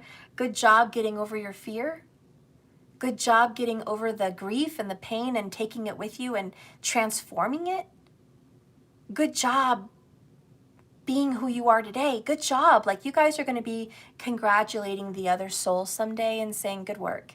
I knew you could do it. And somewhere deep down inside of you watching this, you know that if you even never see this person in this life again, that someday you are going to see them and you're going to embrace. You know somewhere deep down watching that you and this person are bonded, and it doesn't have to be in this lifetime. It could be in the next. It could be in this lifetime. And you don't care. Like, where's the timeline here? There is none. There's no divine timing. There's no temperance. There's no wheel of fortune. You know? It's just, we're moving through this together. And we're going to be stronger at the end with this. And we're in the midst, and it's hard, and it's difficult. We are wounded warriors together in this relationship, in this connection, in this life as humans, mutual humans on planet Earth, going through these things. We are a team, and it is hard, and we are wounded, but we're going to persevere, pursue this, and we're going to climb out of this hole. We're going to climb out of this karmic contract. I'm going to continue to work on this and work on my emotions, and I will put an ending to this. This is liberation. I want you to see this as a finish line. Running a marathon and cutting through that red ribbon. Number 1. That's what this death card is. It's liberation. The race is over. The mission is complete. We're done. We're done here. And there is going to be a death card with the Tower where even if it hurts, with the 3 of Swords, it may hurt your person. Your person is going to be done, most likely with a karmic contract. But that's going to be a finish line. That's going to be a completion of karmic contract, a completion of the defeating of fear. His fears, her fears. So how I see this and how I view this is this. Tower, Magician reverse, 5 of Cups. This is a pity party for the things you can't change. Spilled milk. Your human was crying over a childhood or past, even if it's not a childhood, but a past that hurt them, kicked their ass. They cried over spilled milk for a long time. There was a lot of sorrow and depression and regret and sadness and pain and suffering because of that past. And it could be many different little things in different pasts, okay? But that's how they felt, pitiful and helpless. That's how this human felt. That's who I'm talking about. And then they do want a happy emotional connection with you. They do want a sexually gratifying connection. And this person, to be honest, has desires to still be attracted to and maybe want to be intimate with someone from the past. Who could that be? 6 of Cups, the Moon card, the sign of Cancer. But we also have the 3 of Pentacles, which is a Taurus.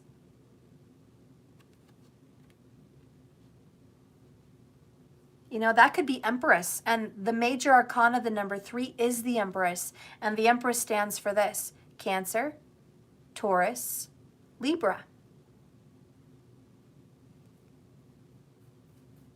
Anyways, it could be. But this person misses this person, okay? And intimately, their desire is to continue working on this because they have a deep down desire in their heart of hearts and in their dreams and in their nightmares and in their visions and in their feelings. Deep down with the Moon card, deep in those hidden emotions under the surface, under the mask, under the things that people don't see, this person really desires from a place of truth that they really want to work on this connection with you. Or you really desire that you want to work on this connection with someone. Okay, so there is a deep down desire for that. However this reading resonates for you, whether you're this person or this is your person, however it resonates, because this can be reversed, okay?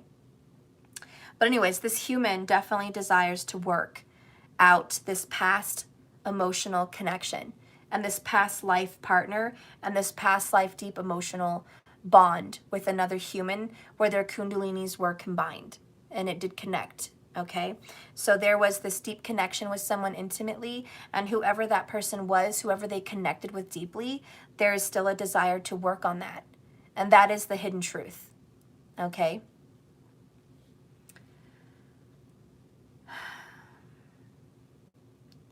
Then over here in their confidence area, someone, it could be you, it could be them, but there is an issue here with a lack of confidence physically. Someone doesn't feel very endowed, like maybe they feel like their area is not sexy, okay? Maybe they feel like it's not big enough, it's not long enough, it's not satisfying enough. Maybe they're going through an impotence problem. It could also just be a lack of courage, a lack of masculinity, because it's the solar plexus chakra. So this could be a lack of alpha, could be a lack of masculinity. Even if it's a female, it's just a lack of the masculine energy.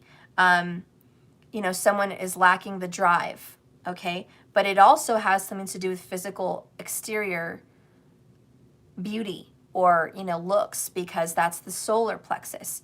And it does represent your body, your physical skin, nails, teeth, hair, face, muscles, bones. That's what it resonates in. So your physical body, there is a healing and a recovery of the physical body.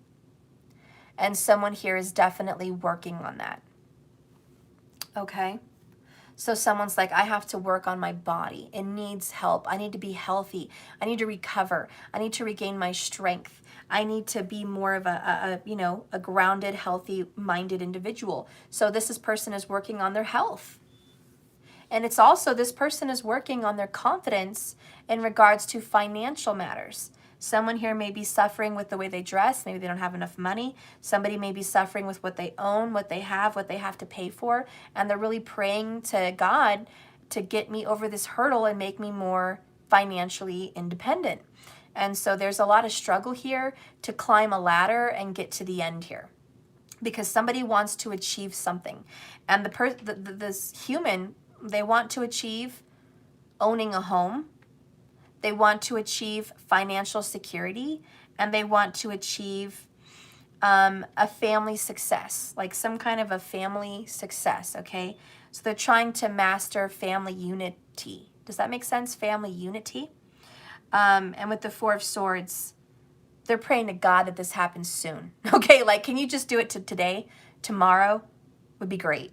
You know, that's really what it's all about. Anytime, Lord. You know, Spirit, I know you're busy, but I'm waiting. You know, I'm waiting. And anytime you want to shine down your glory and help me out of this mess is much appreciated. You know, I'm right with you there. And when it comes to their heart, there is a lot of hope. There's hope that, you know, somehow a miracle is going to come in my life and it's going to change. And so this human has a lot of hope and optimism. And I do think overall they are going to take a leap of faith. I think they're going to trust Spirit and that they're going to jump. They're going to jump through a hurdle, and honey, they're going to be free. They're going to liberate themselves. And in their heart, they're preparing for that. But also in their heart space, there's a lot of pain and grief that they're working with. And so there is going to be a deep healing and recovery. I want you to think of, like, you know, an intensive care unit. If this was a body in a hospital, they would be hooked up to wires, they would be hooked up to machines, they would be watching this person's every breath, monitored around the clock to make sure this person's okay. You know, and in the heart area of this human is spiritually a spiritual hospital where the archangel is here, Archangel Raphael, and Venus is here for healing, but also the sun is here for major healing. There is this human that their heart needs extra care. Their heart is so wounded and so damaged and so stabbed and so broken that they really need that extra care around the clock. And they really have to focus on healing their heart chakra, because that is one of the most damaged areas about them. For the human that I'm reading for today, the person, the areas of major concern, like major concern, because all areas are major concern, but the biggest, most obvious areas that need the most intensive care here is going to be the root chakra and the heart chakra. The root and the heart are big for this person that I'm reading about. And those are the number one areas where I think the divine is working kind of around the clock to do some heavy duty healing. And I do believe that your person or you, whoever this resonates with, is going through some major recovery of the emotions of the heart and of their history and of their past. And they're really making...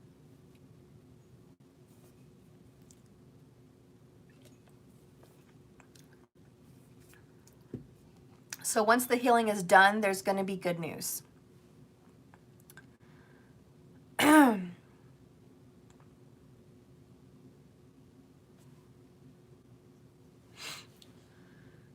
I also feel like the person connected to this person has been praying for this person to heal. And there is somebody out there sending good vibes and love and healing their way. Can you give me a couple of... Can you have some food? Yeah, I'm almost done. Please just give me some. Okay, I'll be out there in a few minutes. I bought a wax and watch videos. My favorite one is mango, so give me some food. Okay, Mariah! Yes, yes. He's so cute.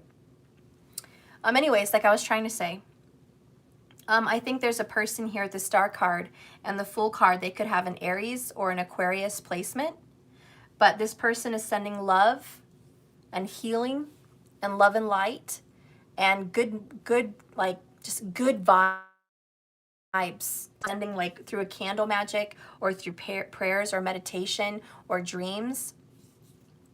This person is sending a lot of healing. I mean, like a real light worker. This person is like really pushing out their chi, their energy and saying, I send you love and healing and direction. And I pray to God that you can see the truth. And I pray to God that you are happy. And I pray to God that luck changes for you. And I pray to God that you're going to overcome your hardships and you're going to be successful. That is the sign of a true light worker. And that's that star card right there. They are vulnerable. This could be you, but there's a human that is vulnerable. Okay? They've bore their heart out. They wear it on their sleeve. And they pour love on the emotions and the healing. And they pour love on the past. They just pour love. Lots and lots of love. And they have a deep understanding of this person. So we have someone that says, you know, I understand why they do what they do. I understand their situation. I put myself in their shoes. And I don't have any hate or malice or any feelings bad towards them. And I look up and I saw 111 minutes on the clock. So that's a sign. That's a sign for 111, okay? And I just want to say, you know, even for my person, we're separated and he's going through whatever he's going through. I don't wish towers on him. I don't hope, I used to wish he would just feel what I felt and his world would come crumbling down around him and he would wake up and come rushing back. You know, I used to wish that. But it never happened and never will happen because you can't do that. It can't be successful. Because when you wish something like that on someone, all it does is come back to you. You know, all it does. And in the years being with this, I've realized I only wish for healing for him and success and happiness and joy, because what's the use in both of us hurting? What's the use in both of us being broken and miserable? I'd rather him just be happy. Even if it's with this karmic wench, you know, diabolical bitch, I guess I hope it makes him happy. I don't personally see how it could make him happy, knowing that she's pulling him away from his son. But if he wants to be blinded and be happy anyways, well, so be it. Let the man be happy. I'll do my best to make us happy over here. And if that's my lot in life, if that's my star chart, if that's what I have to get dealt with, and that's my role in life, and that's my kids' role in life, and that's what Spirit has in mind for us, fine. We'll make the best of it. We'll make the most out of these lemons, and we'll make lemonade. And we're going to be fucking happy. Even if I have the shittiest story, we're going to be happy. We're going to be okay. We're going to have good times. We're going to have peace. We're going to have security. And I will make the most of it. So, you know, that's the star card. It's always wishing and hoping for the best. Taking that leap of faith that maybe my prayers, maybe my love and light being sent to someone, maybe wishing the best for them will come back to me in a good way, good karma, you know? And that's the ultimate healing. When someone hurts you and all you can do is send them love and light, you're healing. You are healing. The people that caused you pain, if you can send them love their way and wish them good, no ill will, then you're good. You're doing the work. You know that's you if you're doing the work. But if there's someone that wishes someone ill will or has bad intentions, that's bad. You know, I tried to make peace with that diabolical bitch. And I tried to invite her for coffee. And I said, you've never met my son. She never even met him. And I was like, I would like you to meet him. But before that happens, I need to know who you are. And I would like to meet with you. And I would like to feel safe with my son around you. And I would like to bury the hatchet. That whatever happened in the past is done. you know, you're with this person now, you're in their life, and I hate that, but I've got to make the most of it, the most of these fucking lemons. And so I'm going to make lemon fucking nade, you know? So I'm like, listen, you know, this Diana bitch, listen, you know, I don't, you know, want to be your best friend, but I would like to have coffee and I would like to be an acquaintance. I would like to get along for my son so he can have his father, you know? You're in the way, basically. So I've got to make peace with my fear. And didn't we talk about conquering our fears? That's what I was trying to do. I was trying to conquer my fear, my obstacle, what was in between my son and his father. It was her. So to conquer that devil, to conquer that beast, to conquer that heartache and this fence and this obstacle was to go through her and make peace, make a bridge, not a wall. And so I tried that. I tried to make peace with the bitch, and she just wanted to argue with me and insult me. And then she decided to throw in my face, I don't make friends with people like you. You know, I'm friends with his other kid's mom. Oh, and by the way, let me send you a picture. Here's my sweetheart having a barbecue with us, and here I am being best friends with his ex-wife, and we're just so fucking happy. And, you know, you're a piece of shit. You know, you're a piece of shit. So we're not going to, you know, acquaintance ourselves with you. And I'm like, how is that the best thing for my son? It doesn't sound like you want to bring him into the fold. It sounds like you want to exile him. It sounds like you want him out of the fold because you don't want to involve me. Whether you like it or not, bitch, I'm a part of this family. And I don't know if it's the truth, but she said he was right there as she was talking to me. So, in other words, he was supporting her every word. So I don't know. I don't know. She is a lying bitch. I don't know. But I tried to bury the hatchet. And she said he's not coming to see him without me, and he's not stepping foot in your house, and he's not going to say a word to you, and he's not going to see you.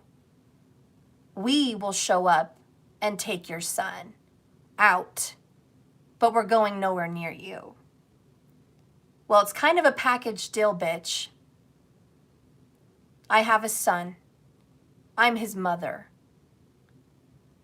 He's an infant. He's a child. He's a toddler. Well, he's a toddler, not an infant, but he can't help himself. This is my baby.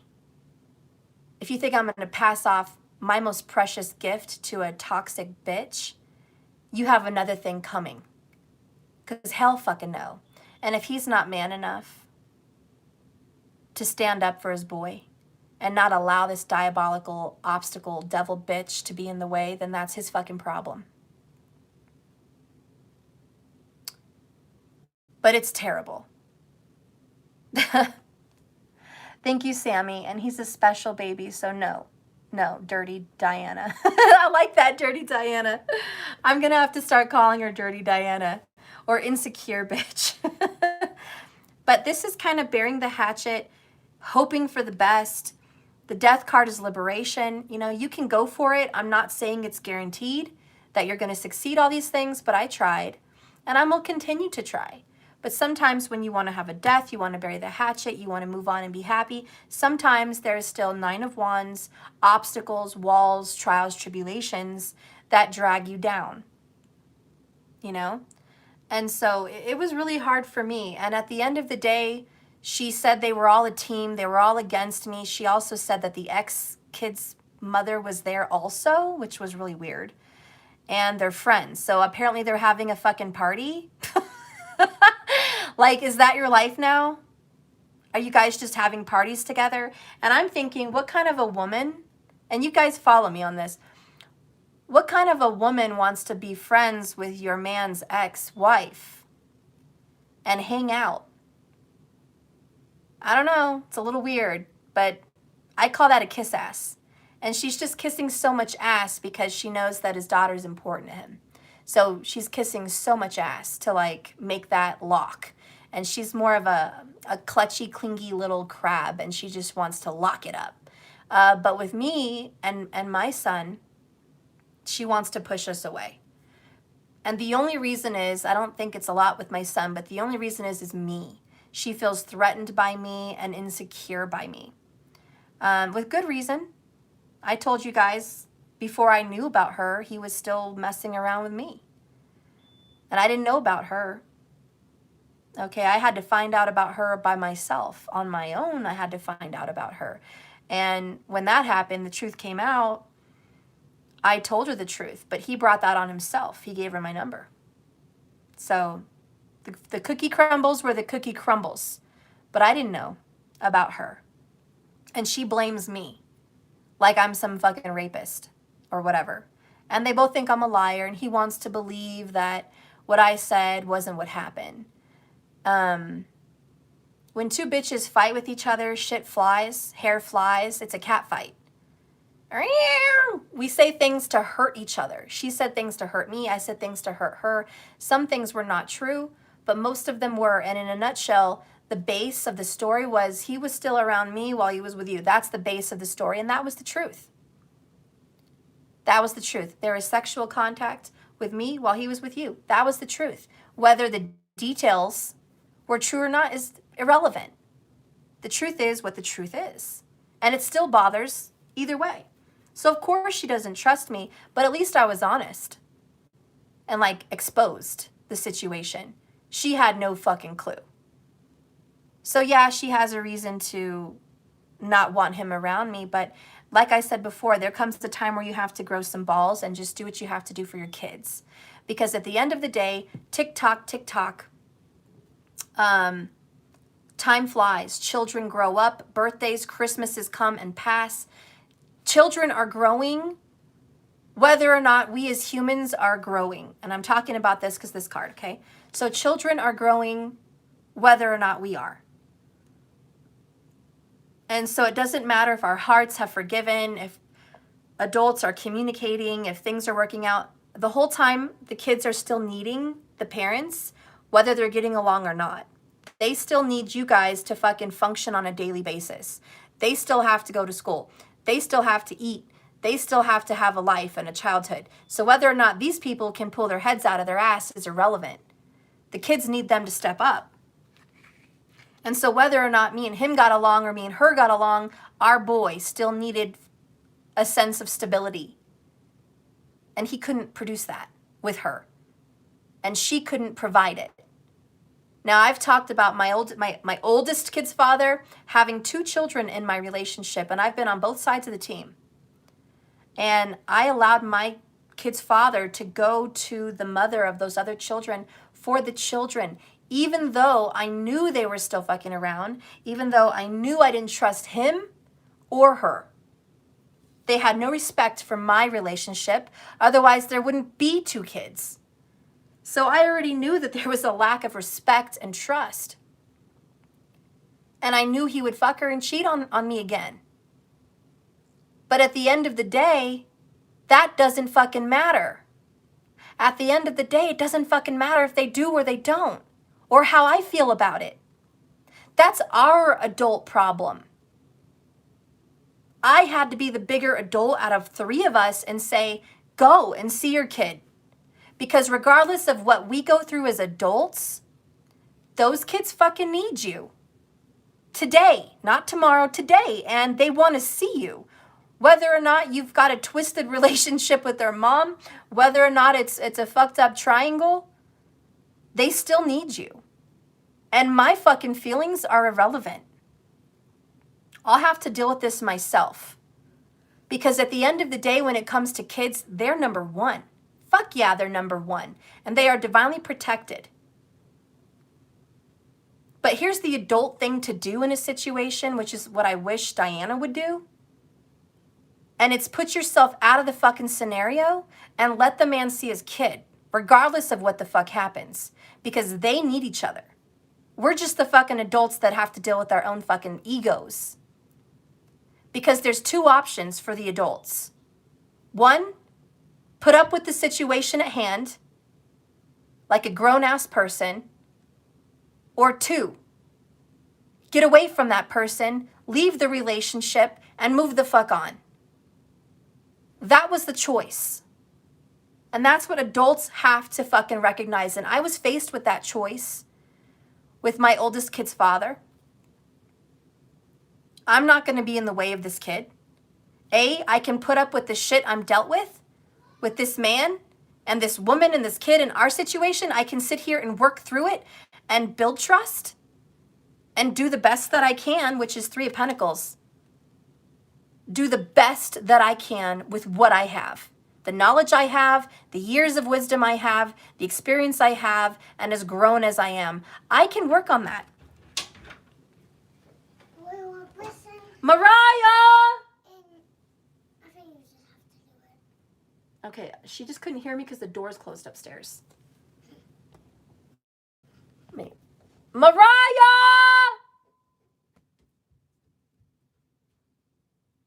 She might have her headphones on. Oh, God.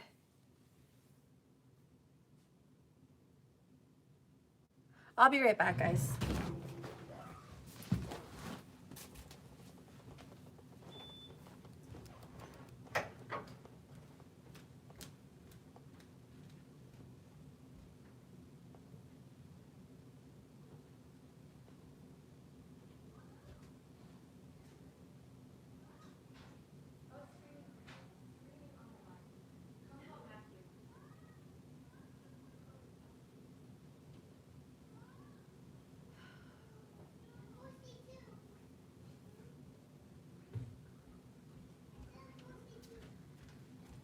Sorry about that, guys. She had her video game headphones on. She could not hear. Well, anyways, at the end of the day, you have a choice to either deal with the cards that you have in front of you as an adult and work on the situation. Even if you don't trust them, you're going to have to work on building it. You're going to have to work on that.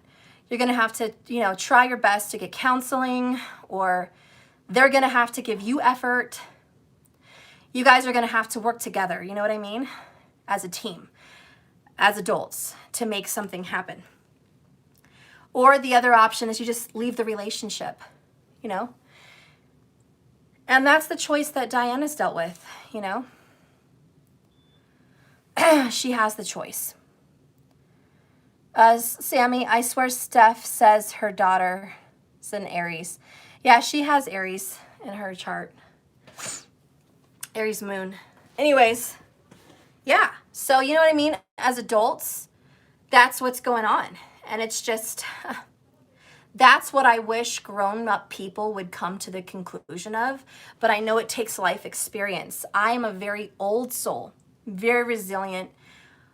I see through situations in a very mature way, always at a very mature age. I wasn't always like that, but I do. And, some people, the Dianas of our world, need to make that tough choice.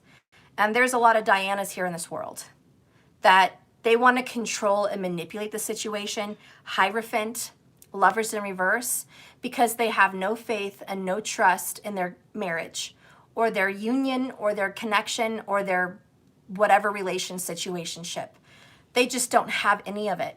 And the only way they can see their way out of it is by hurting other people, hurting children or family members, and trying to control someone to not allow them.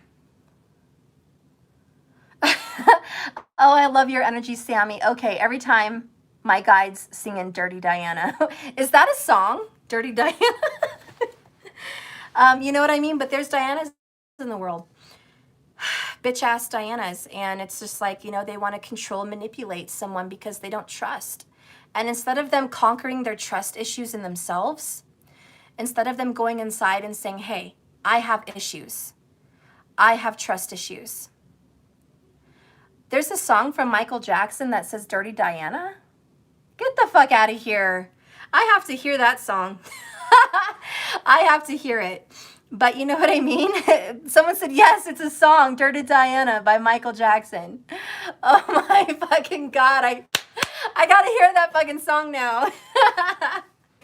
Oh God. Anyways, it's just hilarious. So we're gonna move on, okay? She ain't no Wonder Woman, all right? She ain't no Wonder Woman. She's a woman that makes you wonder, but she ain't no Wonder Woman. Anyways, to the Dianas of the world, you need to heal your heart and overcome this jealousy issues, these controlling issues, these manipulative issues. Because it's hurting a family, it's hurting children, it's hurting people, okay? And that needs to die. That needs to fucking die. So now we're going to go over here into the truth sector. You know, because we had two options, adults. Two options. Stay and function for everyone involved without controlling them. But you know, this is like you're going to have to let your man go. She would have to let him come over here. She would have to let him do what he needs to do for his son. And my kid's father doesn't have all the control. He can't call the shots. He can't make the decisions and bribe us and make us do things his way because it's only his way. That's not fair. That's not co-parenting. It also has to go along with the mother, which is myself. I have needs, wants, and desires for my child. And you have to co-parent. It can't be all my way, and it can't be all his way. And if it was all my way, it wouldn't even be what they have at all. It would be all my way, but that's not where I'm going to have it. But we have to do co-parenting, what's best and safest and good for the child. And what's best and good for my child is to reestablish a relationship with someone who's been distant much of his life. Safety, security, and trust needs to be built as a foundation for my son. There is no releasing him to the wolves and hoping maybe he'll fly, okay? You need to come here in our home where it's safe from COVID, safe from issues, safe from her, and safe from drama in this world, and create a connection with him again. Play toys, watch movies, play games, video games, connect, visit, hang out, play with his dog, take him to the park up the street. That's the connection that needs to be made. And then when the establishment of their little foundation of trust and relationship, then it can be a restoration in my faith in him that he's safe. And I'll say, well, you've shown up every time you say you are. You're here when you say you're going to be. You're not going to run out on him. You're showing up. You're doing the right thing by him. You're making good decisions for him. You're putting him first. And now because you've proven yourself to put our son first, I trust that you're going to put him first every day. I trust that he's going to be first in all your decisions. And that when you take him out with you, she's not going to be first. My son is. My son is going to be your number one priority and number one interest. And it's not going to be her whack-ass kid or her. It's going to be our child. You're going to put our blood first. And that's going to be an important key to allowing that relationship to thrive. And that's right, as it should be. And so when I know that my son is first, then I can do the releasing of my son to be with his father and his family. But for them to expect me to release my son before there is any trust is fucking wrong. There's no releasing of him until there's trust. So that needs to be established. That's the right way to parent. That's the right way to do things. And then you can go on, you know, and I'll trust my kid with you, even though you are his parent. But some parents are not that good. And for us, he's been distant. And he's put him last. He's put our son last. And he's put her first. And that needs to change. That dynamic, the Hierophant, the lovers in reverse, that needs to change, and family needs to become number one priority for this human in this reading. Because there's a family that needs to be made priority in this reading.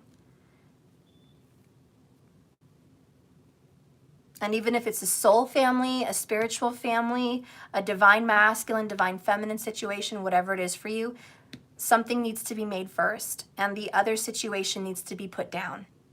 If not, completely let go with the death card.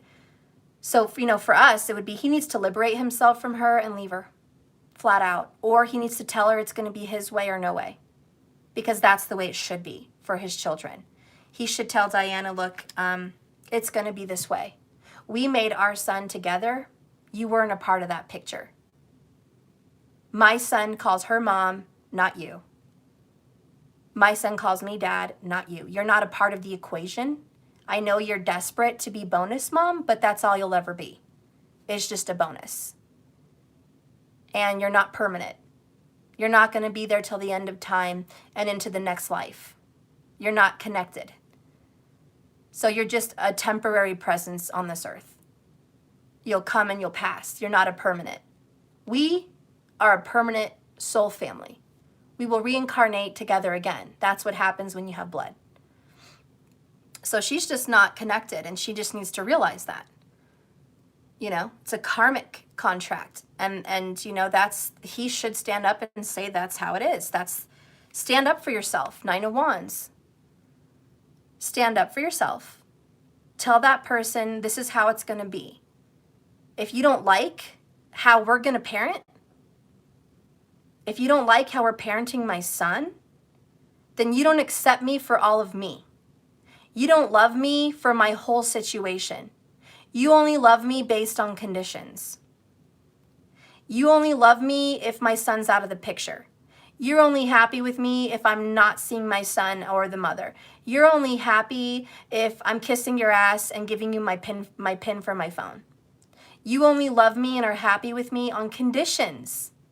But if I'm living my life as I live my life and you don't love me for that, and you don't trust me driving over to my kid's mother's house to be with my son, and you want to call me every fucking second that I'm there, then you're a bitch. And you should probably go. Because that was something else that happened for a little while when he was coming over and she knew about it. She would call him from the moment he was there, text him the whole time he was fucking there until he left, and then talk to him on his way back, as if she didn't have him all fucking day somewhere else. She would pull him away from his son, even on the couple hours that he was there to visit him. Now, does anybody else think that is a total bitch? Does anybody else think that is a totally insecure, psychopossessive bitch? Because that's what we had to deal with. She couldn't even let him be around without her hearing and listening. And she stole his time away from his son even when he was there. It's just sad. It's sad.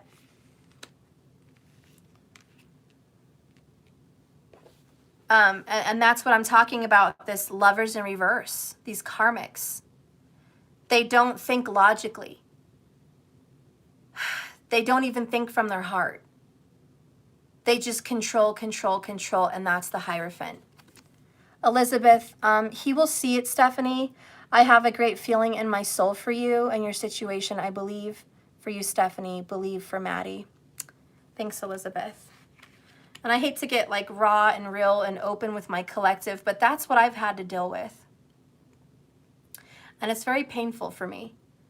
I mean, that's just the icing on the cake. There's a lot more to our story that I'm sure Elizabeth knows from the past that I'm not going to share today.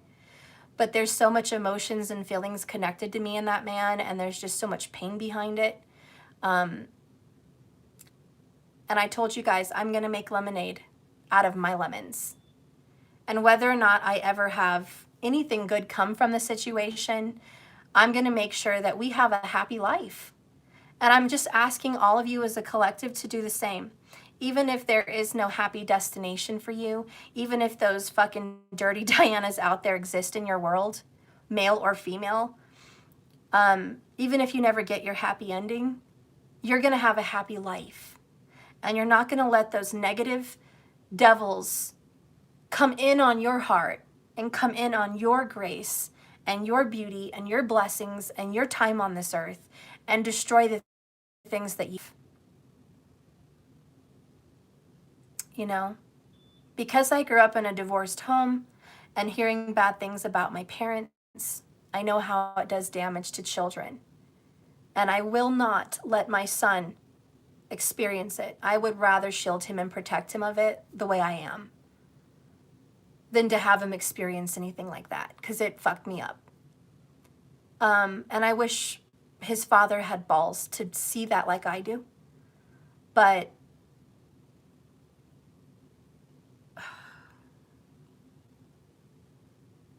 I don't know where I was going with that. I think I'll just leave it alone.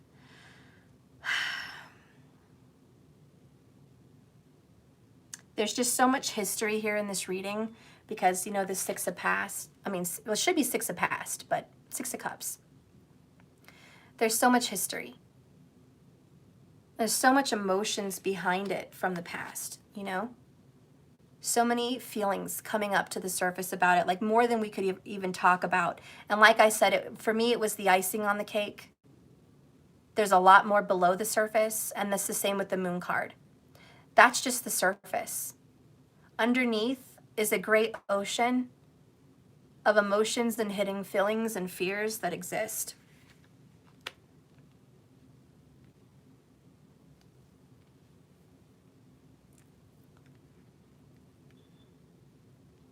So just try to be the best person you could in this scenario, everybody. Okay, try to be the best person you can and just wish the best for everyone. And trust and have faith and hope that Spirit in the heart area knows what he's doing for you guys. And trust and have faith that there is going to be healing. And, you know, in the throat area of truth, the truth is you and I watching this know that these, you know, situations need to be liberated. We know that people need to be delivered and have a death from their karmic situations. Oh, thank you, Sammy. I have heard your story. I have watched you for over 3 years, and you are doing amazing stuff. We are always here for you. Thank you so much. I appreciate that. Like I said, as long as my kids are alive and safe, I am fucking happy. And honestly, that's the way I view my life. It may be sad, but because I've had so much death, that as long as people are alive, alive and safe, I'm happy. Like, it doesn't take much to please me. Being alive and breathing air and just being safe fucking does it for me nowadays, you know? Fuck all the 10 of Cups. I don't even need that shit, you know? Fuck the 10 of Cups, man. I don't need to have the fucking picket fence and the big house and the dog and the cat and the husband. I don't even need it. Like, my kids are alive and safe. I'm fucking good, you know? That's how I feel. But that's not how everybody feels. But that's how I make the most out of lemonade, you know? Or the most out of lemons. But I have this, and fucking A, I'm good with that, you know? And so I just hope that you guys are good with what you have. And if you're dealing with dirty Dianas, know that their time is coming. I do believe in miracles. And there, look, 144 people watching as I said it. That's just that crazy number keeps popping up. I believe. And I just don't believe that Saturn or Ketu or Rahu plan on allowing a karmic contract to continue till the end of time. I know we're waiting for people to learn lessons, but at the same time, it's kind of a punishment. Or in other words, maybe not a punishment, but let me rephrase that. It's kind of a suffering. So when you're having something negative like that, when something is negative, it's meant to have a negative effect because like attracts like. So when you have a negative experience, it's going to have a negative result. You know what I mean? Okay? And that's what I'm feeling here. And I just think that whatever situation you're dealing with this toxic karmic, you know, devil Diana, dirty Diana situation for all of you, you all have one. It's not meant to persevere in love and light and happiness forever because that's not what Saturn, Ketu, or Rahu had in store with that karmic contract. Because a contract has rules, regulations, boundaries, limitations, right? That's a contract. There's an agreement that this can happen. You can have this experience. And you can even achieve A, B, and C from it if you want. But part of this contract means there's a death of the relationship. And it's a liberation, and it's a freedom, and it's a transformation. Because this is not healthy, this is not good. And it's the karmic contract is there is an ending. And I just want to be clear for all of you watching that if you are dealing with a karmic contract, that part of the contract promises a liberation and a freedom and a death and that massive shift and transformation. So I just want you guys to understand that's part of the contract. So I don't know when, I don't know how, but I do know, based on this spiritual esoteric gift that we call tarot, this divination tool, I do know that this is going to happen. I do know that that would be a contract promise, you know? And you're damn right, I've already forgiven them. I don't think highly of her. No, she is a bitch. I'm not going to call her nice. I'm not going to call her good because she's not. And I'm not a liar like that. She's nothing at all. She's nothing at all that is good. But I can still wish good for my enemies, and I can still pray for my enemies. And she is an enemy, and I can still be a good person and manifest good things in his life, even through her, because I love him. Part of my healing, I'm never going to love, the Bible doesn't say you have to befriend your enemies and be their best bud, you know, but giving love to someone doesn't mean you have to be their friend. And loving someone doesn't mean you have to lie about the quality they are. Loving someone means you can love their devil. You can love their shadow side. You can love, because what does love mean? Love means you want the highest and best good for that person.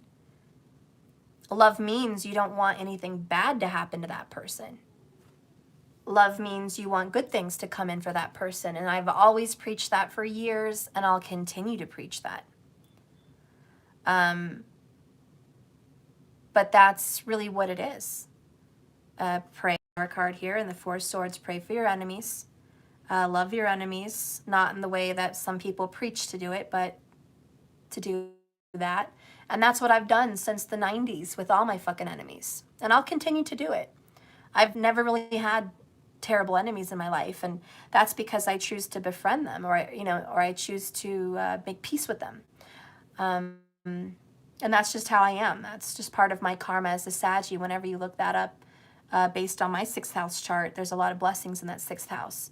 And Jupiter looks at my 6th, and Jupiter looking at the 6th house means you will always look for the best and highest good in your enemies and your trials and tribulations and hardships and diseases and illnesses and losses and deaths. For me, Jupiter in the 12th is looking at the 6th and saying, hey, make the most of this. There's something beautiful that can come from this. And that's how I choose to see things. And that's my wisdom. And that's how I'll always choose to see things. And I just hope that I can teach that to others so they can see things as well. You know? So anyways, that's kind of what this is here. The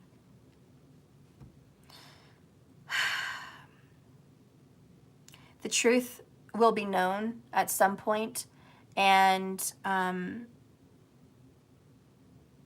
it may take forever. It may. But this death card promises there will be an ending to the karmic contract. There will be liberation and freedom and transformation of the karmic contract, however it sees fit. Oh, Elizabeth, okay, exactly, Steph. That's why I was wondering if her sign was in your 6th house. Huh, let me think.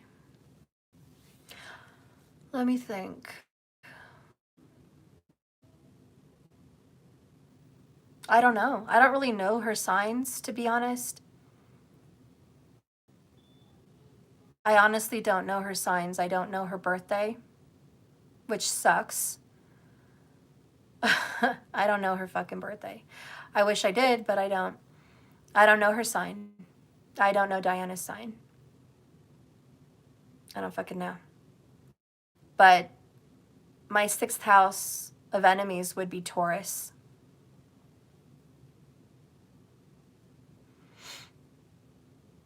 And ironically enough, now that I think of it, Rahu is in Taurus in my 6th house of enemies. Shit. And Ketu's in my 12th. That's actually not good.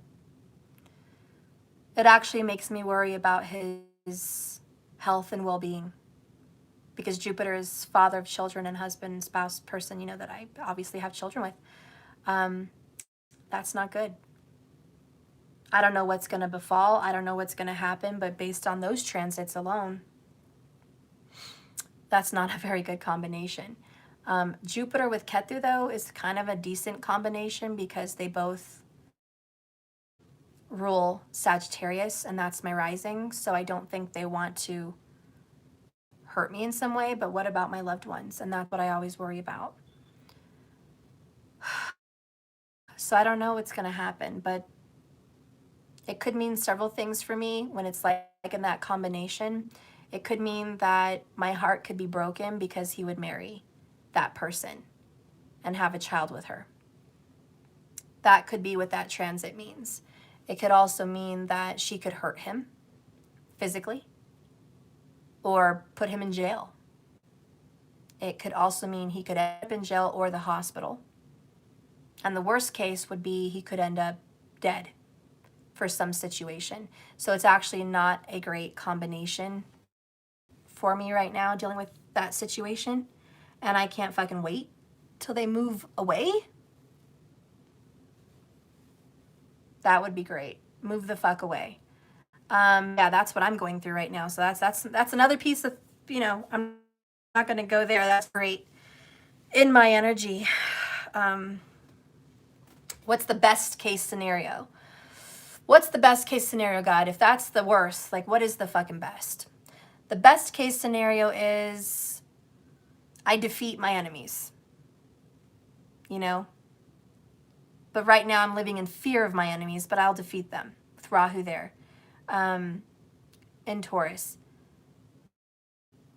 And the best case scenario with him, with Ketu and Jupiter there together, would be there's some kind of an enlightenment. I think the best case scenario for him would be he would be enlightened and he would reach some kind of spiritual clarity. And he would sever ties with the enemy and do the right thing, do the moral thing, because Jupiter would want him to do the moral thing and cut things out that don't serve him. So that would be the best case scenario. But here's hoping, right? Hoping it's not the worst. I don't know what's going to happen, ladies and gents. If anything happens, I'll let you know. Anyways, let's move on. I'm almost done here. Sorry about that. It's been a weird reading, huh? A lot of talk. Sorry. When it comes to the intuition and the knowing of this connection, I know that it seems hopeless. 9 of Wands. This is a wounded warrior that has seen it all, been through it all, and known that he's going to get hurt, and he always has been hurt. This is a person that builds walls for protection because he thinks something's coming after him. Why would he think something's coming after him? Because they have before and they've hurt him. So this is someone that's like, I've been hurt before and I'm just going to protect myself at this point. So the intuition of your person and your human is, I am worried that this happiness is going to get destroyed. Or I am worried that something, you know, I'm never going to achieve that.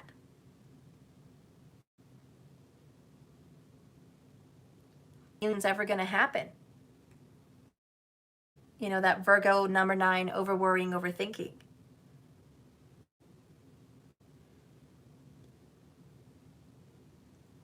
We have someone that builds walls and wants to kind of reject and push away that 10 of Cups.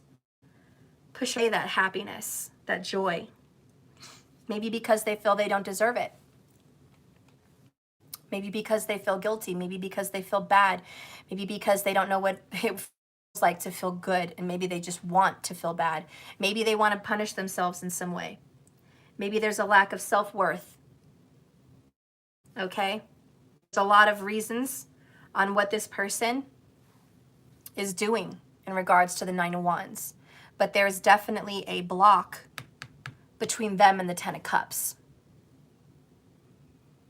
So whatever this is conjural energy, Three of Cups. It's almost like another soul contract with the Ten of Cups, and I think I'll call it that. You may have a karmic contract, ma'am or sir, with this fucking devil Diana person, but you also have a soul contract with a divine feminine or a divine masculine that is supposed to be blessed. So where there is one contract, there is another. And Spirit promises Cancer, Ten of Cups, Cancer, Three of Cups, Moon, Cancer, Six of Cups, Cancer, just saying that's about home. Spirit promises this. There will be a happy reunion and celebration in regards to the soul contract. There will be a great balance and a great restoration made through prayers, through healing, and through love, and through family. There will be a great healing with the Three of Cups, and good times are to come because that's part of the soul contract. And so that's what's really needing to be known in the intuition of it all, in the sixth eye. In the sixth eye, the intuition, your person knows intuitively in their spirit that they are to you, that you're tied to them. And intuitively you know that this is divinely protected and divinely directed. And Spirit with the Star card is guiding you towards Three of Cups, reconciliation and healing, and, you know, just a rebirth of a family situation or a loving, happy soul love situation, soulmate situation. Because Ten of Cups is a soulmate. So there is this promise in the soul contract that a soulmate will have some kind of restoration. Because the number 3 is Empress energy. And bottom line, we have a 3 and a 3. 33, guys. There is going to be a massive healing. Because that's what's seen under it all. Why? Because that's a soul contract. Okay? So there you have it, Wounded Warrior. Whether you like it or not, as much as you push it away or not, there's a contract here also. So we have a human being here, a person that is living in contracts, trying to get through them. And it's all happening. Keep the faith, says the Fool and the Star card. Keep the faith. Keep praying. Keep resting and rejuvenate your soul because change will be had.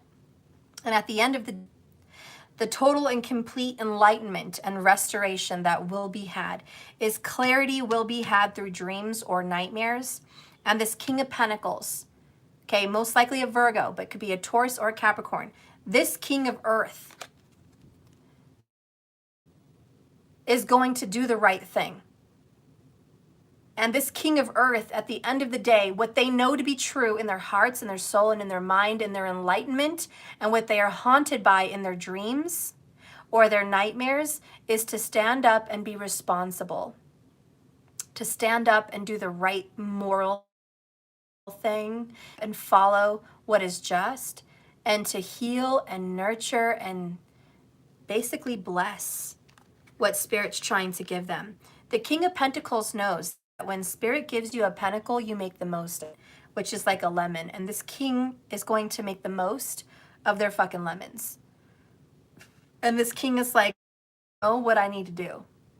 And I will know, even though it haunts me, Nine of Swords, that I need to make amends. There needs to be amends made. There needs to be a bridge built where there was once a wall.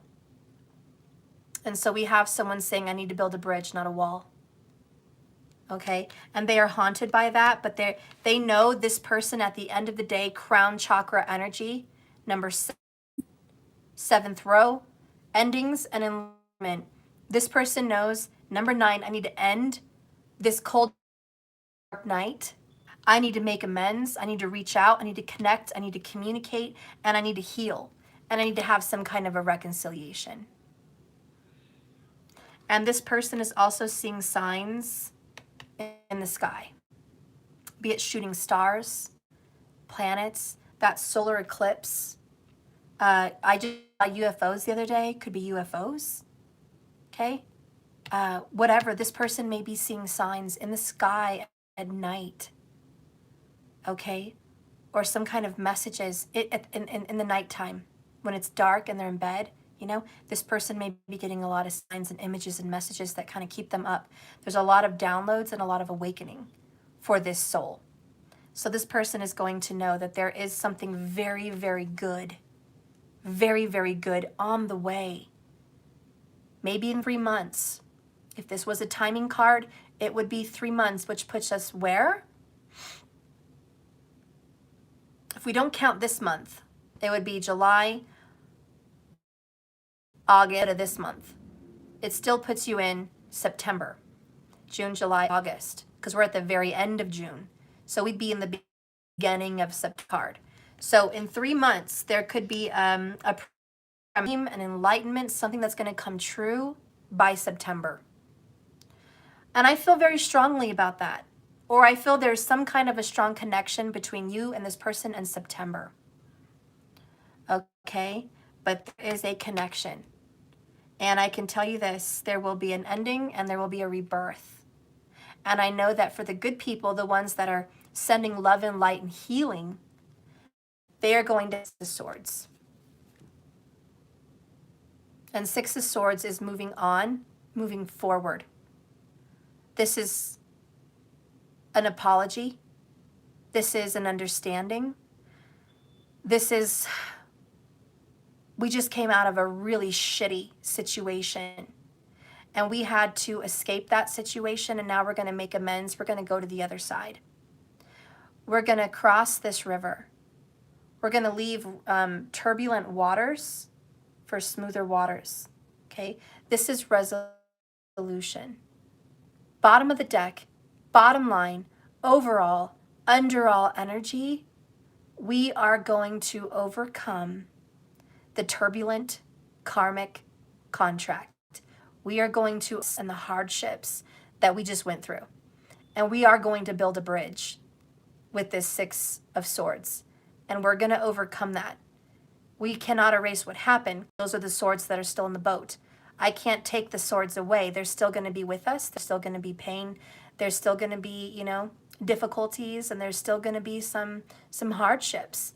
But we're going to move forward now. We're not going to be stuck in the past because death came. So death came and said liberation and freedom. Transformation of a very terrible life and very terrible situation. You're going to see transformation. So liberation is here for the ones that really need it. And I can tell you it will happen by September. We're going to start finishing up this reading now. I'm going to read rest and rejuvenation and appreciation for you. Thank you for hanging in here in this long-ass reading. Again, as I always do. This is choosing gratitude. This card shows a woman holding a single rose. She enjoys the scent and beauty of a single blossom. Yet around and behind her are bramble bushes, which is the Six of Swords. The bramble bushes. But instead, she's focused on beautiful flowers. Worried that she might get caught up in the prickly branches of difficulty. Instead, she pauses to experience the blessings of a single flower. And the sun is breaking through the clouds of a dark storm, shining now on her choice and on the tiny buds waiting to open up. Oh my God, is that not beautiful, everybody? You guys just went through a storm and it kicked everyone's ass that was involved. What a hell of a karmic lesson. And it's still kind of lingering around you, like those Six of Swords are still stuck in the boat, which are the bramble bushes.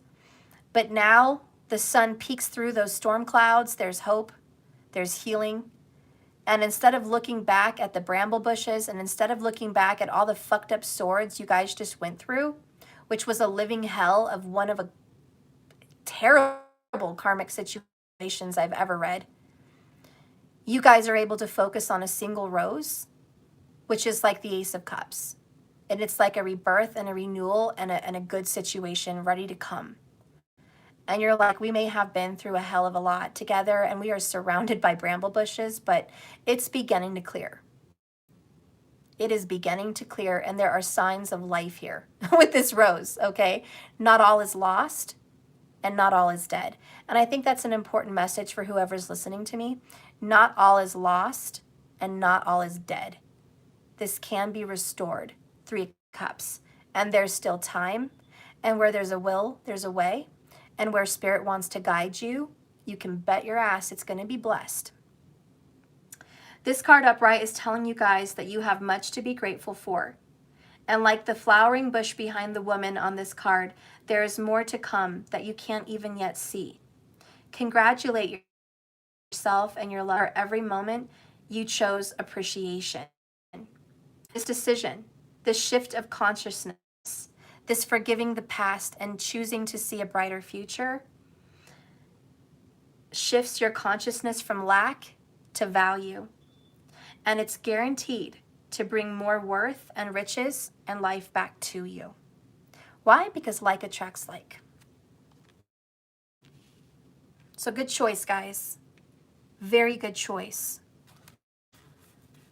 That's number 15. And by the way, that's like the devil card energy. So we are defeating the devil. We're defeating the devil Dianas, okay, of this collective. We're defeating them.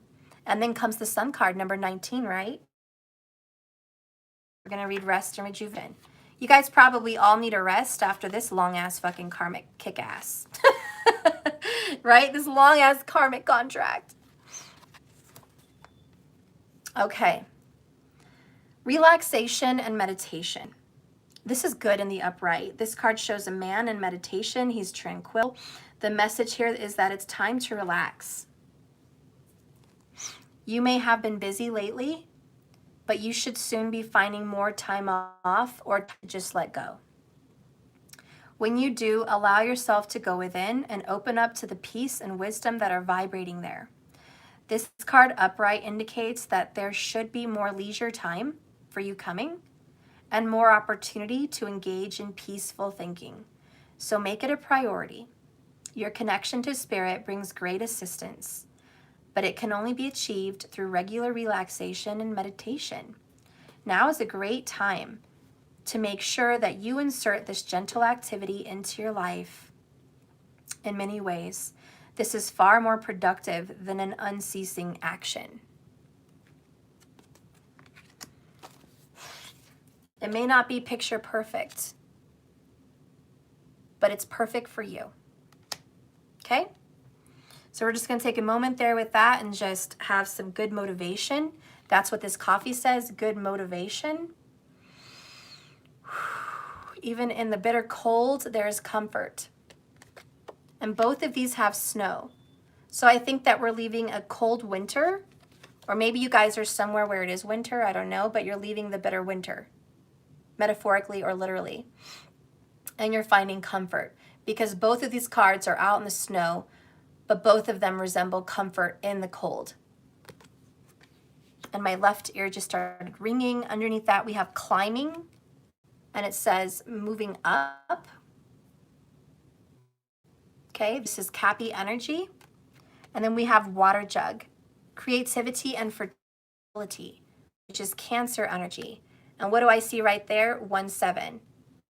Not that that's a reading, but just the energy shift. Soulmates, divine partners, meant to be, okay? So that's what I see there. There's going to be peace and healing and recovery. There's going to... Spirit, what do you want us to know?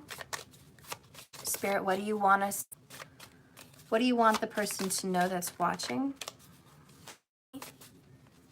Guide me. The mystic circle. Your abilities will be enhanced. So a lot of you guys may be noticing too that your psychic abilities have been enhanced. Spirit's like if you've noticed a little shift where you're more aware, where you're seeing more premonitions, where your intuitions are alive, where you're feeling more in tune. That is all on purpose. It's part of the mystic circle. Your abilities are being enhanced right now. So there's a download happening for you. Bottom of the deck, fire. Reckless actions lead to conflict. So this is be careful. fight. Don't pick a fight. Don't go after anything right now. Don't, this is Sagittarius, Leo, and Aries. Just don't be reckless, guys. I want you guys to know that as you're growing in this little particular part of your life, and you feel more powerful right now, always reflect and take it easy, take it slow. Remember Mercury retro, to take it slow. Mindfully, purposefully, slow down, meditate, ground, and don't make any hasty decisions. Don't rush into anything. Process the message. Process the actions that are happening. And that's why it says slow down, rest, and rejuvenate. Don't jump the gun on anything. It also means that this may be kind of a slower energy for you, which is probably taking till September, because it's a much slower energy. We need this time to rejuvenate.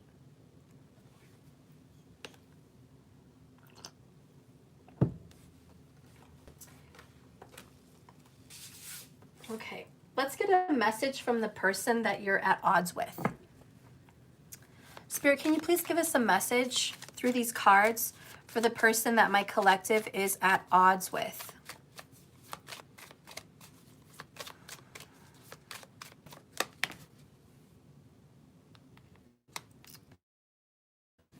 So this is from the Karmic.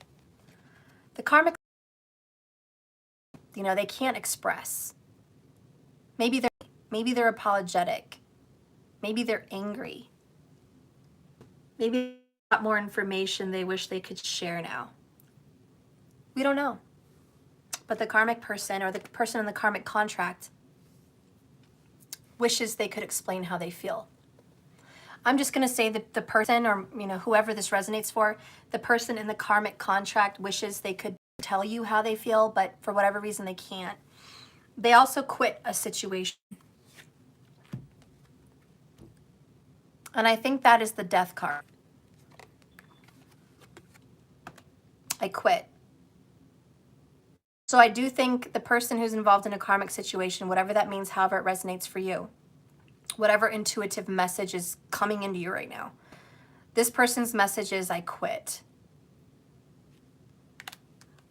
If you want me to elaborate on the quitting, what does this person quit? What does this person quit? Spirit, please talk to me through these cards. What does this person quit?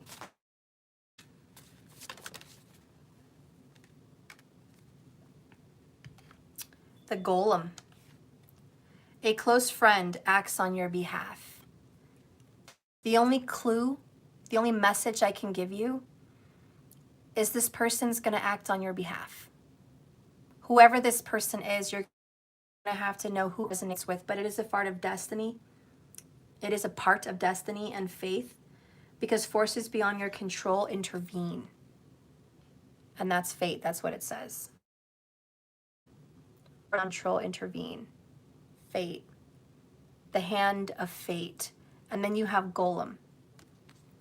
A close friend acts on your behalf.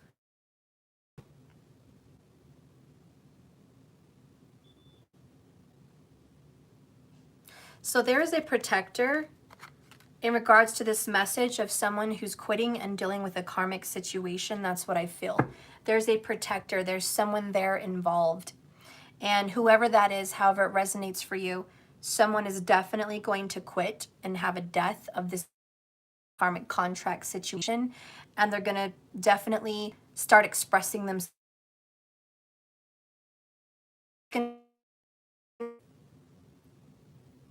It's like a little angel. It's an angel somewhere. Some angel is going to go into somebody's heart around your devilish circle, and that little angel that goes into someone's heart. That's the intervention. That's the act of the divine. They intervene by sending the Holy Spirit inside of someone close to that arena that has been thinking all these things for so long but never said it. And someone's going to actually express it, and then it's going to die. The situation's going to quit, because Spirit's going to send an angel or someone possessed with the Holy Spirit on your behalf. So someone's going to intervene on your behalf. You have a protector. Like I said earlier, divinely directed, divinely protected. Okay? So look forward to that beautiful message. Let's get a message from someone that you are not communicating with. Okay? Spirit, let's give the collective a message from someone that Four Swords, they're not talking to. Okay? No communication is happening. Can we just get some thoughts what those people are thinking? What about the people that are in not a very good space? What about the people that are quiet or silent in this connection and just not able to come out and talk for whatever divine reason at this time? Can you just give us some insight, Spirit, on those thoughts to give us some peace of mind? This is really good. I need you. They need you. Feeling inadequate, also ashamed. 5 of Cups, ashamed. Upset with themselves, 5 of Cups, and upset and with codependence. So we do have on the other side that you're not communicating with that feels all of these things. Ashamed and not enough and just down in the dumps, really. Okay, they feel just very upset about themselves and what they've done and how it happened.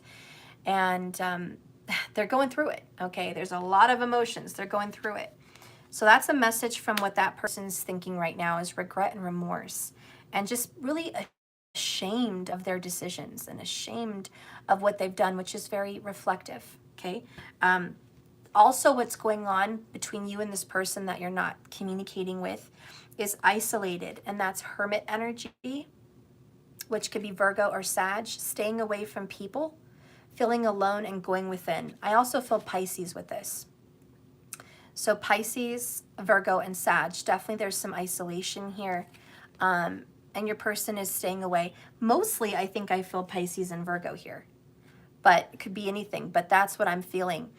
And the person that's quiet is like, I just want to stay away from everybody. I want to just be alone. I want to be in peace and quiet. I want to meditate. I want to have just peace in my life. I don't want to be around any people right now. I am reflecting. I am going on the inside. I am looking at myself and I am looking at my karmic choices. And I feel very alone. But sometimes being alone is such a blessing. Such a blessing to feel alone. Because you get to be with yourself and really know what you want and who you are and how you feel. So someone is making sense of all that clutter. By the way, I'm going to leave this deck alone, but just bottom of the deck to give you any hope. Broke free, karmic cycles and drama over, if not soon to be over. Can I go to a painting thing with Maggie today? I wish I could go. I wanted to do that with you. Well, we always can. But this is your first time. No, it's not. Fine. Thank you. I love you. Love you too. Okay. Anyways, I'm trying to hurry up here, guys. I'm so sorry. Let's get a card, too, about their inner feelings and thoughts, the person you're not in communication with. What are some of these inner feelings, reflections, and thoughts? Can you give me a picture? I just want a picture of what that might look like. I have no clue what it is. No clue what it is. Give me a picture, please, on what this isolation and 5 of Cups looks like. Can I just please have a vision of some of the energy that they're working through in this? Okay, there's definitely an energy with roses. Bottom of the deck is glory. Put yourself out there. I think they are thinking about putting themselves out there with you. But what is so interesting about a picture about this person? is the fact that they said a rose, because this whole picture was about a woman holding a rose, not looking at the bramble bushes. And I kind of have goosebumps because I feel like this is a completion of that. And there's the rose. Oh, excuse me. And it says, a moment in time. Stop and smell the roses. And that's literally what it said in this card. Stop and smell the roses. Behind this rose bush is a wall. There's a block. A block in silence, a block in communication, a block in being around each other. There's a barrier. Behind her is a barrier. But you guys are choosing in your silence to not look at the barrier, to not focus on this karmic obstacle in front of you, this devil Diana, this karmic contract, this suffering, and this past. You guys choose not to look at that. You both in silence here, or this person for sure, is choosing to look at the roses instead of the obstacles, which is really a telling image of this person. And the picture is they're choosing to see the beauty instead of the toxicity between you guys, okay? Bottom of the deck is the shield. You are safe from harm. And remember I said earlier, divinely protected and divinely directed. You guys right now are both shielded and protected. Both of you have a golem standing up on your behalf, a protector. Both of you have divine intervention and a shield. I mean, you guys are definitely a protected soul mates, okay? So something good is coming from this. The card that came out is what? I don't know. Hindrance. Fate has blocked this path for you.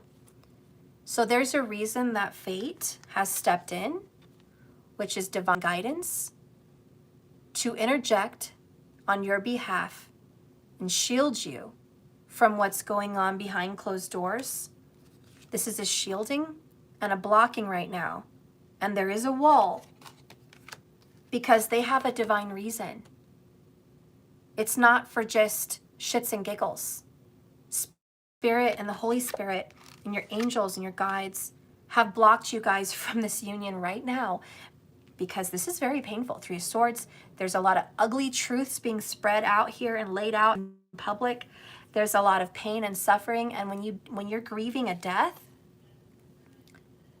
do any of you guys ever want to grieve a death around a lot of people?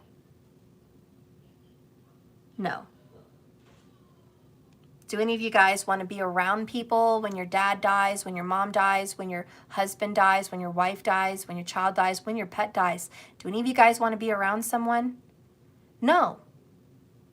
The flat out honest answer is fuck no. And I've been through a lot of death to know that. You don't even want to be around the ones that felt the grief with you. You just want to be alone. That's just how it is. Thanks for your comfort and your comforting words. I appreciate the sympathy cards. I appreciate the warm meals. I appreciate the messages and the reaching out and the checking up on me. But what I really want to fucking do is cry. I just want to cry. And I just want to be alone to do it. I want to cry. I want to look at pictures. I want to look at the past. I want to be moon energy. I want to get all fucked up, you know? However you want to get fucked up, you want to get all fucked up. Just go into your pain and just be there for a minute. That's really how grief is when it just happens. You just crawl into the hole of this pain and just kind of feel it. And feel the sting of death. There's something very unreal about the sting of death. And it's like people that lose someone, you guys, when someone dies, you're in two worlds. You're in a reality and then you're in an alter reality because the death does not fit real for you right now. It doesn't feel real. It doesn't fit into your reality. And you're just like, I have to process this death that somebody that was here, alive and present, physically is not here. Yet I'm still connected to them. They're still present in my life. They're still a piece of me, and I need to make sense. And so you go through this grieving where you just want to crawl into a hole and just feel the sting of death by yourself. And you just want to feel it because you need to know it's real. You need to know that it's not a nightmare. You need to know that it's really gone. You need to go through anger, denial, depression, sadness, healing, grief, just all of it. There's stages, you know? And most of the time you just lay there and you're like, God, I hope I wake up from this fucking nightmare. Please let this be a nightmare. And you pass out in your tears. And you wake up. And it's still fucking there. And you're just like, oh, I have to learn how to live with this now.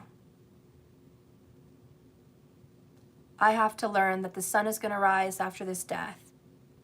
There's another day. And it's different. It's the same for everyone else, but it's different for me. And this person's not here.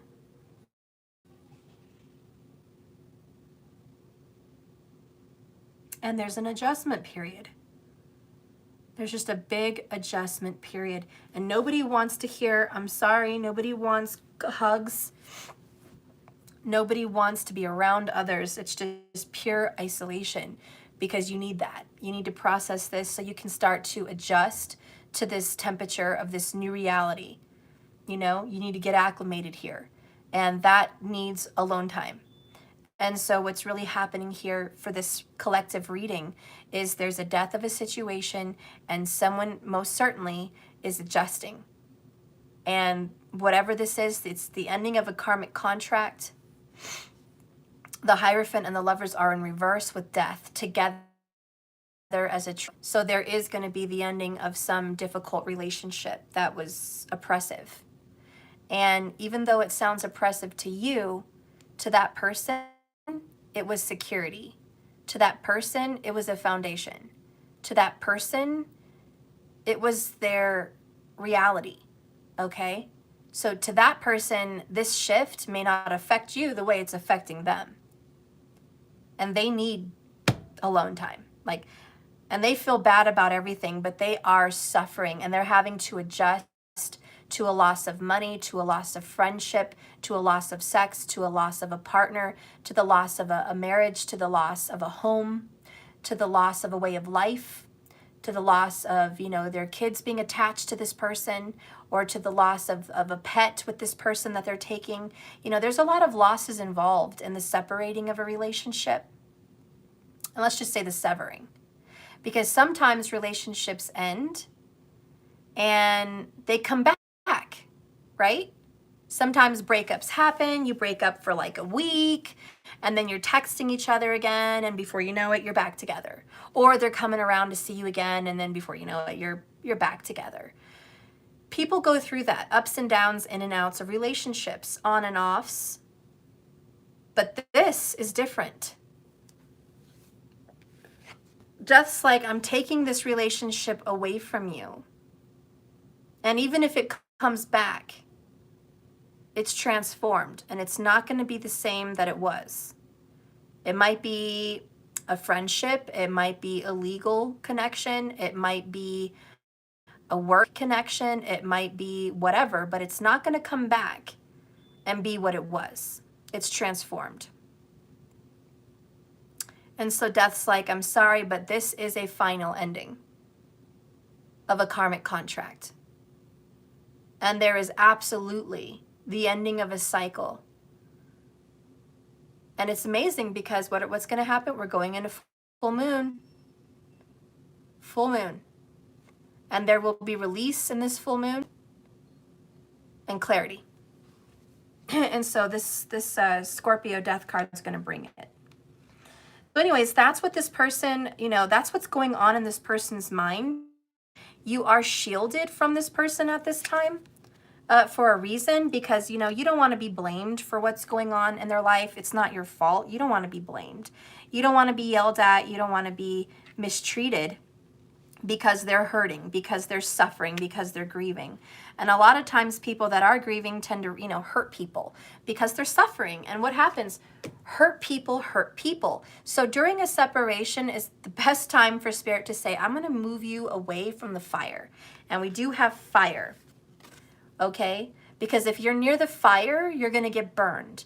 This person just went through a death. And you don't need to be anywhere around them. Because they're angry and they're bitter and they're fucking pissed and they don't want to hug. They don't want your love and light and your healing. They just want to be angry and they want to suffer and they want to grieve right now with what they just went through, which feels very much like a divorce or an ending or a death. But it certainly has something to do with the karmic relationship.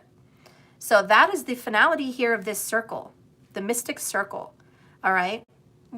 Okay, so we've got that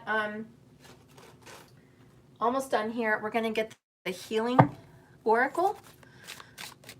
During the silence, what is being healed? During the silence for the collective, Spirit, please guide and direct me with these cards. Show me the Three of Swords. I need to know what's being healed, Spirit, through these cards. We deserve and need and ask and seek answers. Wow. Wow. Wow. Wow. Alchemy is like death. This number 14 is a soulmate. What's being healed is the Ten of Cups soulmates are being healed. Seriously. I have goosebumps. I don't know if you guys do. But Spirit says the soulmate bond is being healed and restored. 3 cups. But bottom of the deck, the overall underall energy is alchemy. And it's about transformation, which is that death card.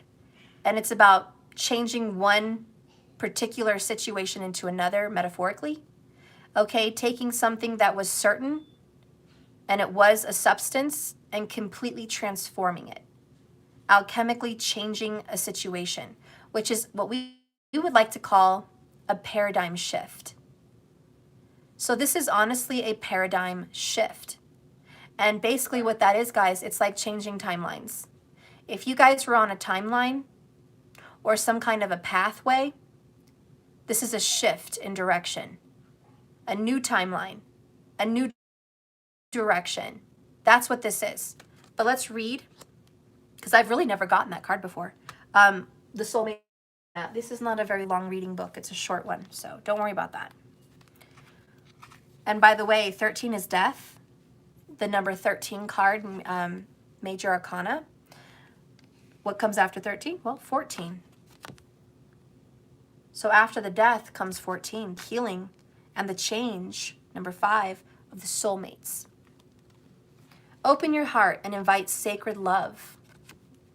This is what's being healed. Your soulmate is not far away from you. To connect with them, you need to open your heart. Call them in and have patience. If you're not ready to accept your soulmate, keep working on self-love. You will be drawn to your soulmate like a magnet and feel an immense sense of familiarity, like you have known them before. Your capacity to love will increase dramatically, and you will experience higher states of consciousness. No one can touch your heart in the same way that a soulmate can. Know that if you are a soulmate, you have a gift to touch your person spiritually, intimately. Who has that ability? Not even a karmic. It is important to note that your soulmate will not necessarily always be your partner. He or she may come in a completely different form than you have imagined, but they will offer you incredible wisdom, growth, and expansion.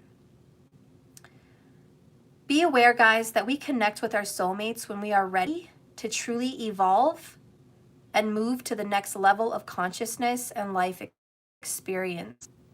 We attract them into our lives when we need to open our hearts. Deep breaths.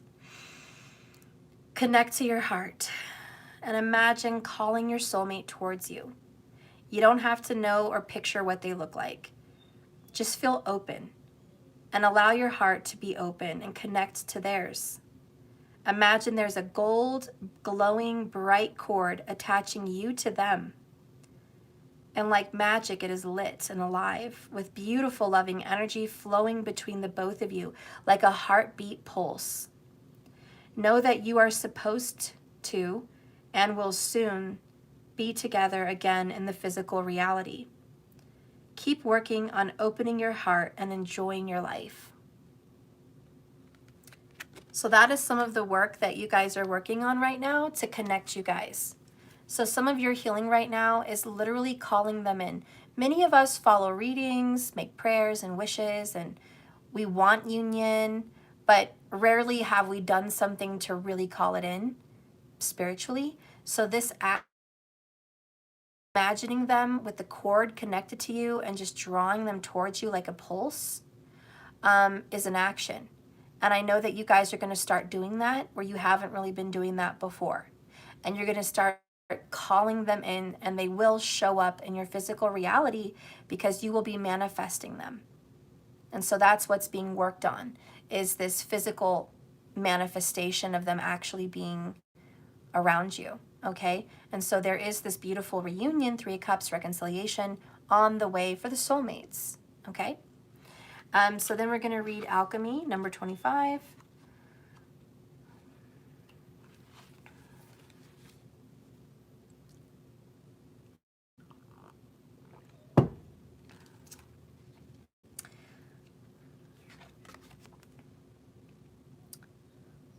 The path you're on is about to go through a very powerful transformation. Nothing is how it seems. You both have an opportunity to take a big leap in your life of consciousness. It is extremely important that you focus on letting go of any negativity and beliefs that no longer serve you. Things that your heart does not resonate with anymore, people, places, relationships, things that no longer move your soul anymore, no longer connect to you, no longer have an on switch inside of you. It's time for you to let that go. You have to access the energy of alchemy, which can transform most challenging experiences into incredible gifts and miracles. Meditate and take action on your highest goals and dreams because they are on their way to coming true. Release your expectations because what is about to appear can surpass anything that you have dreamed of. The most important part of this manifestation and journey is that you are prepared and ready to receive.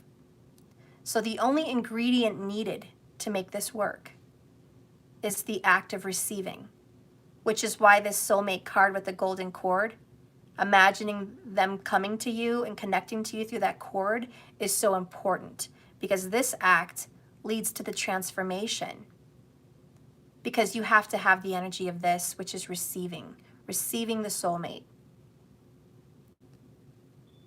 The energy around you is very potent at this time, so make sure that you are using this moment as productively as possible. Give yourself time for prayer, gratitude, and celebration. Oh my God. Hold on a second, because what the fuck?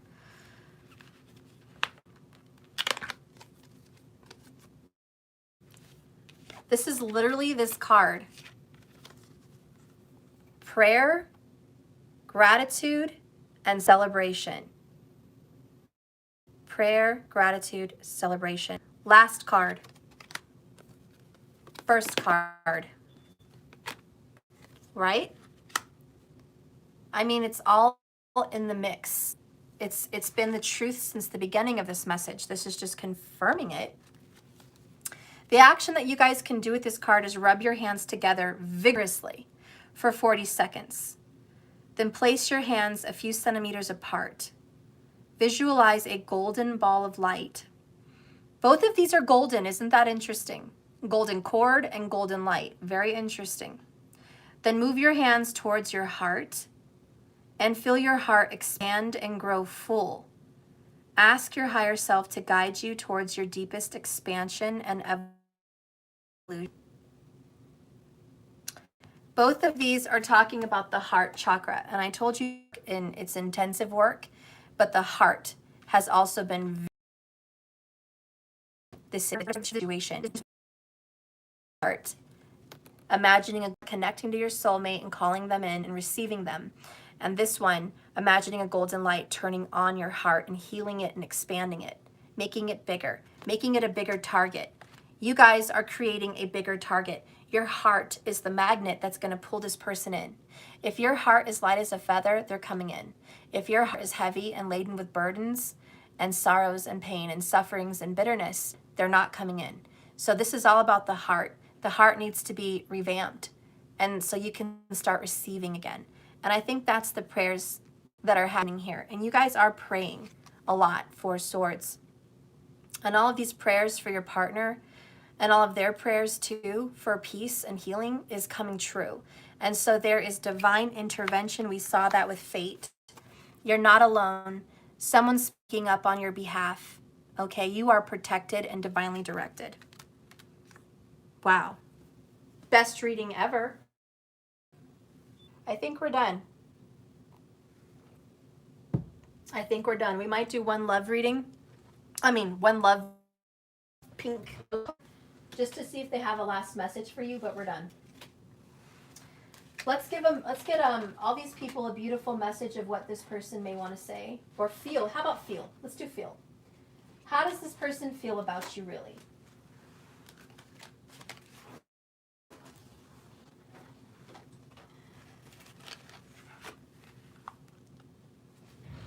This card wants to come out, have no clue, but it was sticking out like a sore thumb. Whoops. Okay.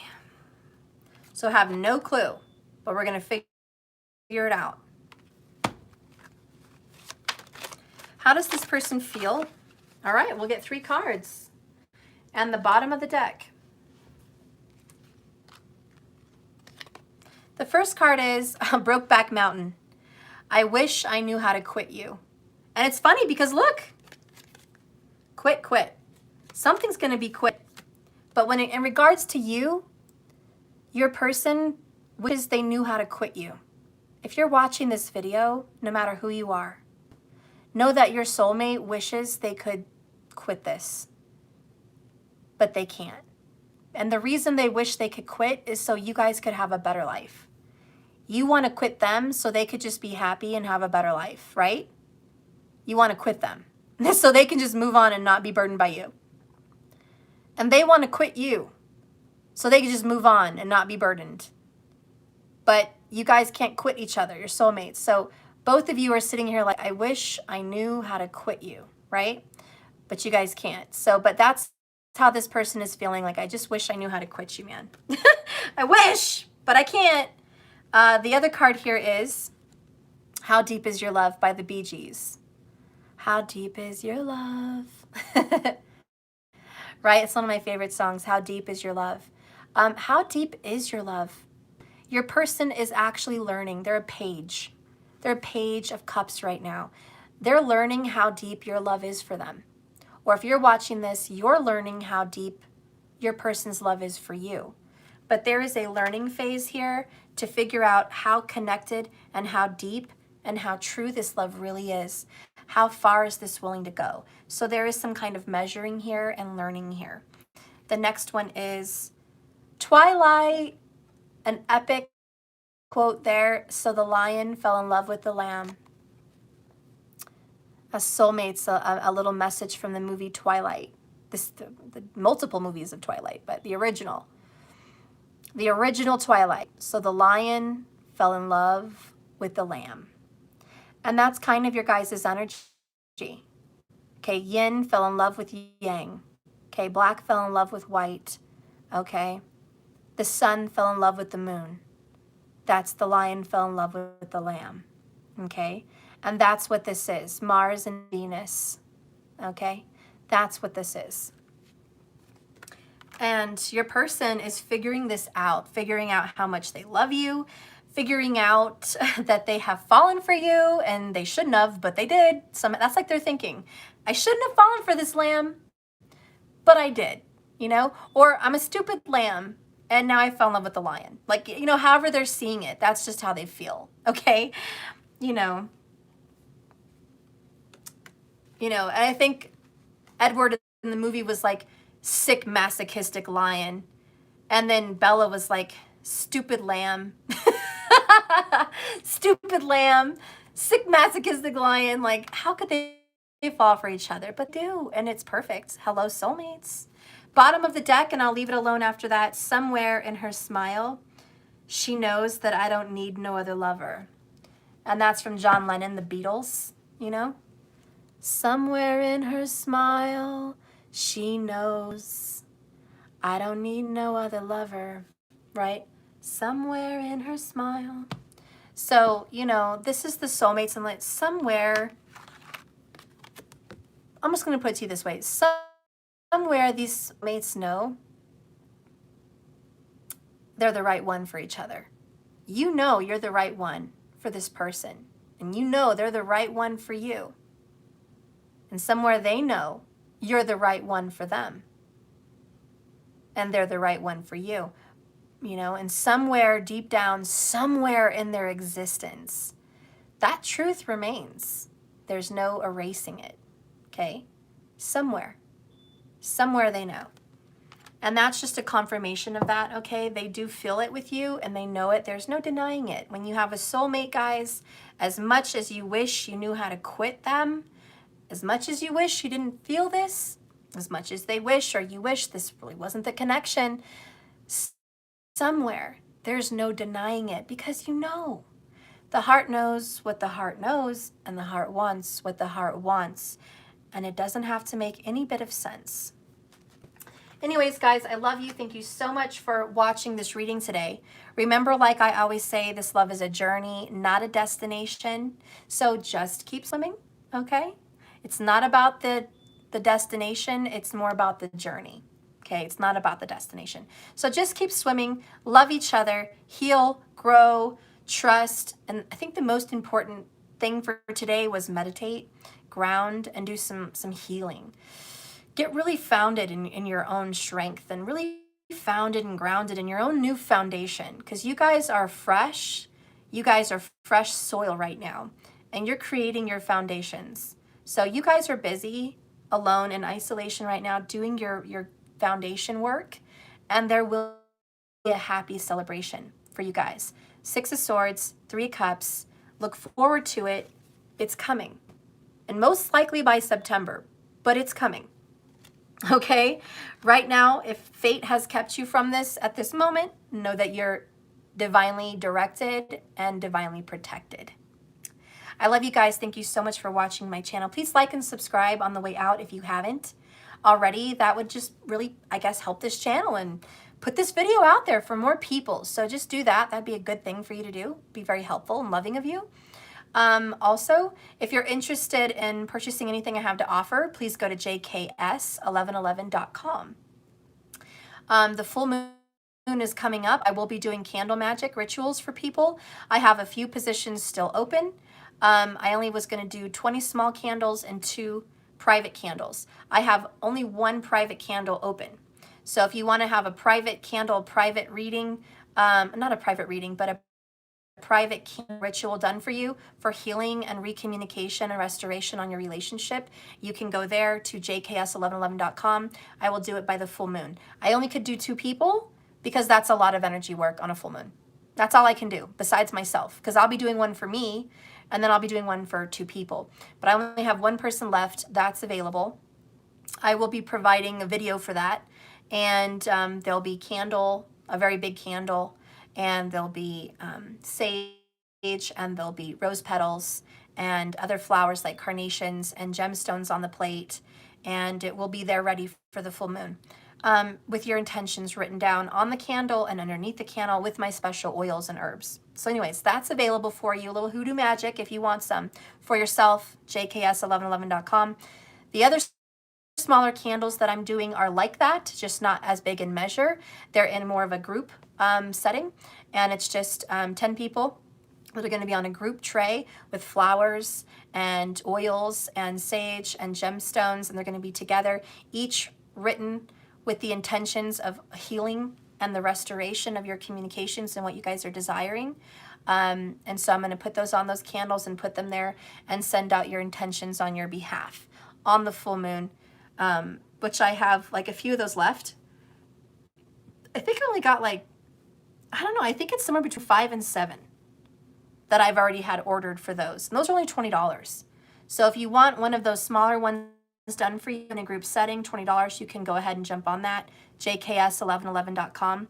It's coming up in a couple days, and then, you know, it's going to be ready. So that will be there. You'll get a recording to like how the candle's burning and the results of the candle. When all the candles are done, and I've done my meditation work with those candles, I will tell you the results of the candles, whether they burned out, whether it was too much to the right with the wax, too much to the left, whether there was obstacles and situations in the past, present, future, spiritual world, whatever. I will interpret your candle and read it for you guys as I'm explaining in the videos, so you know what you're looking at with the candle ritual and what work you can do in the future, whatever, you know, for yourself.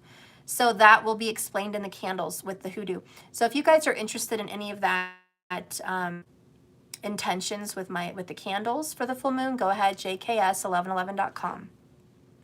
Also, if you guys are interested in a compatibility consultation for you and your,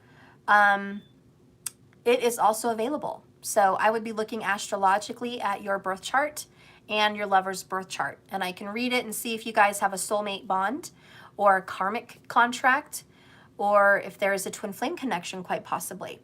And I will be able to do that soulmate consultation, twin flame consultation compatibility on my website, and it's 30 minutes. It's a consultation. It's jks1111.com. Go there and you can purchase that. Okay. And then I also have the 100 Club. There's still a couple positions left there. We'll be doing some 100 Club readings this week.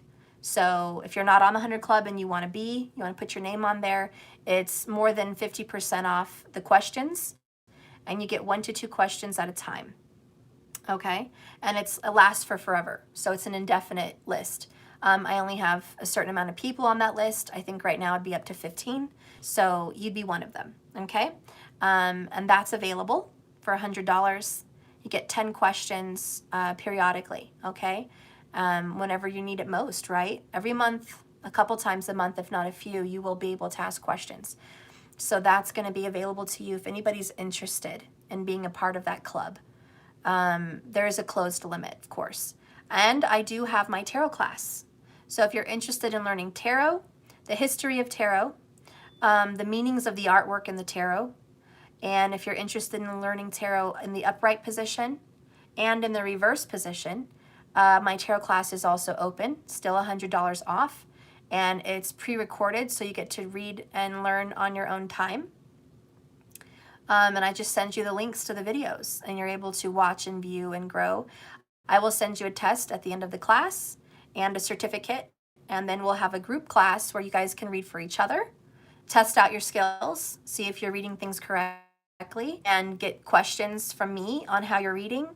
I also teach in that class how to do readings. So how to do a Celtic cross, how to do an elemental spread, how to read the cards when they come out, what you look for first, what you should be feeling, thinking, how it comes across. In the tarot class, we also talk about psychic abilities and how you can recognize those psychic strengths in yourself. We title all of the psychic abilities out, and you can start to resonate with what gift you have. And maybe you can dabble and try more abilities and start to work on them. So that is also seen in the class, if anybody's interested. It's going to be a month. I mean, there's a lot of hours. It's many hours, but it's worth it. So that's available. That's pretty much it. I mean, anything else I have on there, you're welcome to look at. Oh, I do have my extended readings, which we're going to jump back on tomorrow. And if you want to see the extendeds, it's $99 a month. It's basically a contribution to this channel. So it's kind of saying, hey, I love you. I love your channel stuff. I can't be without your channel. You know, I support you. And if I can afford it, you know, $99 a month, I send to you in donation and benefit. And I get to, in return, see all the extendeds of these other videos that you're doing and extra bonus videos that you have in the extendeds that no one else gets to see. And I'm thankful for that. Thank you for that opportunity. And I just want to give you love. I just want to support your channel. In regards to the donations for the subscription, you also get one free question every month after you've been subscribed on a monthly. So if you've been subscribed for more than 2 months, you start to get a question every month. And it could be a big question. Are they coming back to me? Are we twin flames? How do they feel about me? When do you sing? You know, whatever the question is, you can get that one question a month for you by being subscribed. So I do encourage you guys to subscribe for notification on extendeds, because in the extendeds we do astrological reviews, we do timing where other people don't get the timing, like I did today where I said September. You're going to get timing in the extendeds on all my sign readings, which other people don't get. So you get the timing of the situation. You get how they feel. You get what's going on with them. We get to see lots of different things going on. The outcome of you and them, and the signs that come up in a sign reading. Like if there's 5 signs that stand out, we get to do an extended and say, what is the outcome for each of these signs? So those are great benefits that you don't see free here on YouTube. So if you want to subscribe to my jks1111.com, you're going to get to see all of those. And there's hundreds of bonus videos. So you don't just get to see 5. Like there's 100 you can search through. Just look through the titles. I, by this way, have decided not to do monthly timed readings anymore. Like June, July, August. I mean, they'll be uploaded and you'll get to see those months. But I've decided that I mostly just want to do titles and timeless for the signs. And it's because I chose to do that for the extendeds. Because sometimes I'll do a June reading and it's not just for June. They're talking about August, you know. And it's a message for someone by the sign. So I don't want to do, I don't know how you guys feel about that. Let me know in the comments. I don't really want to do focused monthly readings, but if you think that's important, then I will. But I'd rather just do them month by month and you'll know when they come out because you're subscribed. And if you're watching in June and I'm live, you know, okay, she's doing this for June. You'll see the time and the date the videos are uploaded, and you can know what time and date that was and if it resonates. But how do you guys feel about that? I mean, I think readings are timeless. Every time we do monthlies anyways, it's not always talking about that month. Sometimes it's talking about what's upcoming or what already happened in the past. So I think they should be timeless. So I'm going to be doing all the signs every month, but I'm not going to title them by the month. I'm just going to do all the signs every month and upload them. But, you know, it's not going to be timed. So they're timeless. Now I don't know. Let me know how you guys feel about that. But that's going to be going on. So I hope you guys can subscribe. And anything else, if you guys want to donate anything to this channel, that would be much appreciated. I'm so appreciative of all of you guys. And thank you for everything you've done, liking, supporting this channel, sharing it. All of that helps me and this collective group, Soul Family, Soul Tribe. And just big thanks. Big thanks to all of you. Thank you, markers, for hanging in there in these long readings. Thank you to my moderators and my subs for hanging in there and being there for us as a group and just being supportive and watching and learning and growing with us. You are uplifting our community. And I just want to thank you for that. So remember, you are divinely directed and divinely protected. All right. I love you guys. Thank you so much. Peace, love, and light. Bye, Elizabeth. Thank you for all your love, girl, and support with my journey. I always share bits of my journey on my videos. Thank you, guys. Thank you, Lolita. Thank you, Elizabeth, so much, Loretta. Thank you, markers. You know I love you. Thank you, Kelly. Wingman, thank you. You guys are just amazing. Okay. Well, good night, everybody. Good night. I will forever be here for you and your kids. Oh, Elizabeth, I wish you were closer. We could have whiny girl nights and just whine with wine. I think I want to do a video like that. Let's just whine with wine. you know, and tell our feminine woes. Such romantic heartbreaks, but such romantic happiness too. I look forward to all of it. I love you guys. Go make those lemonades out of lemons. I love you all. Bye-bye. See you tomorrow. Just keep swimming.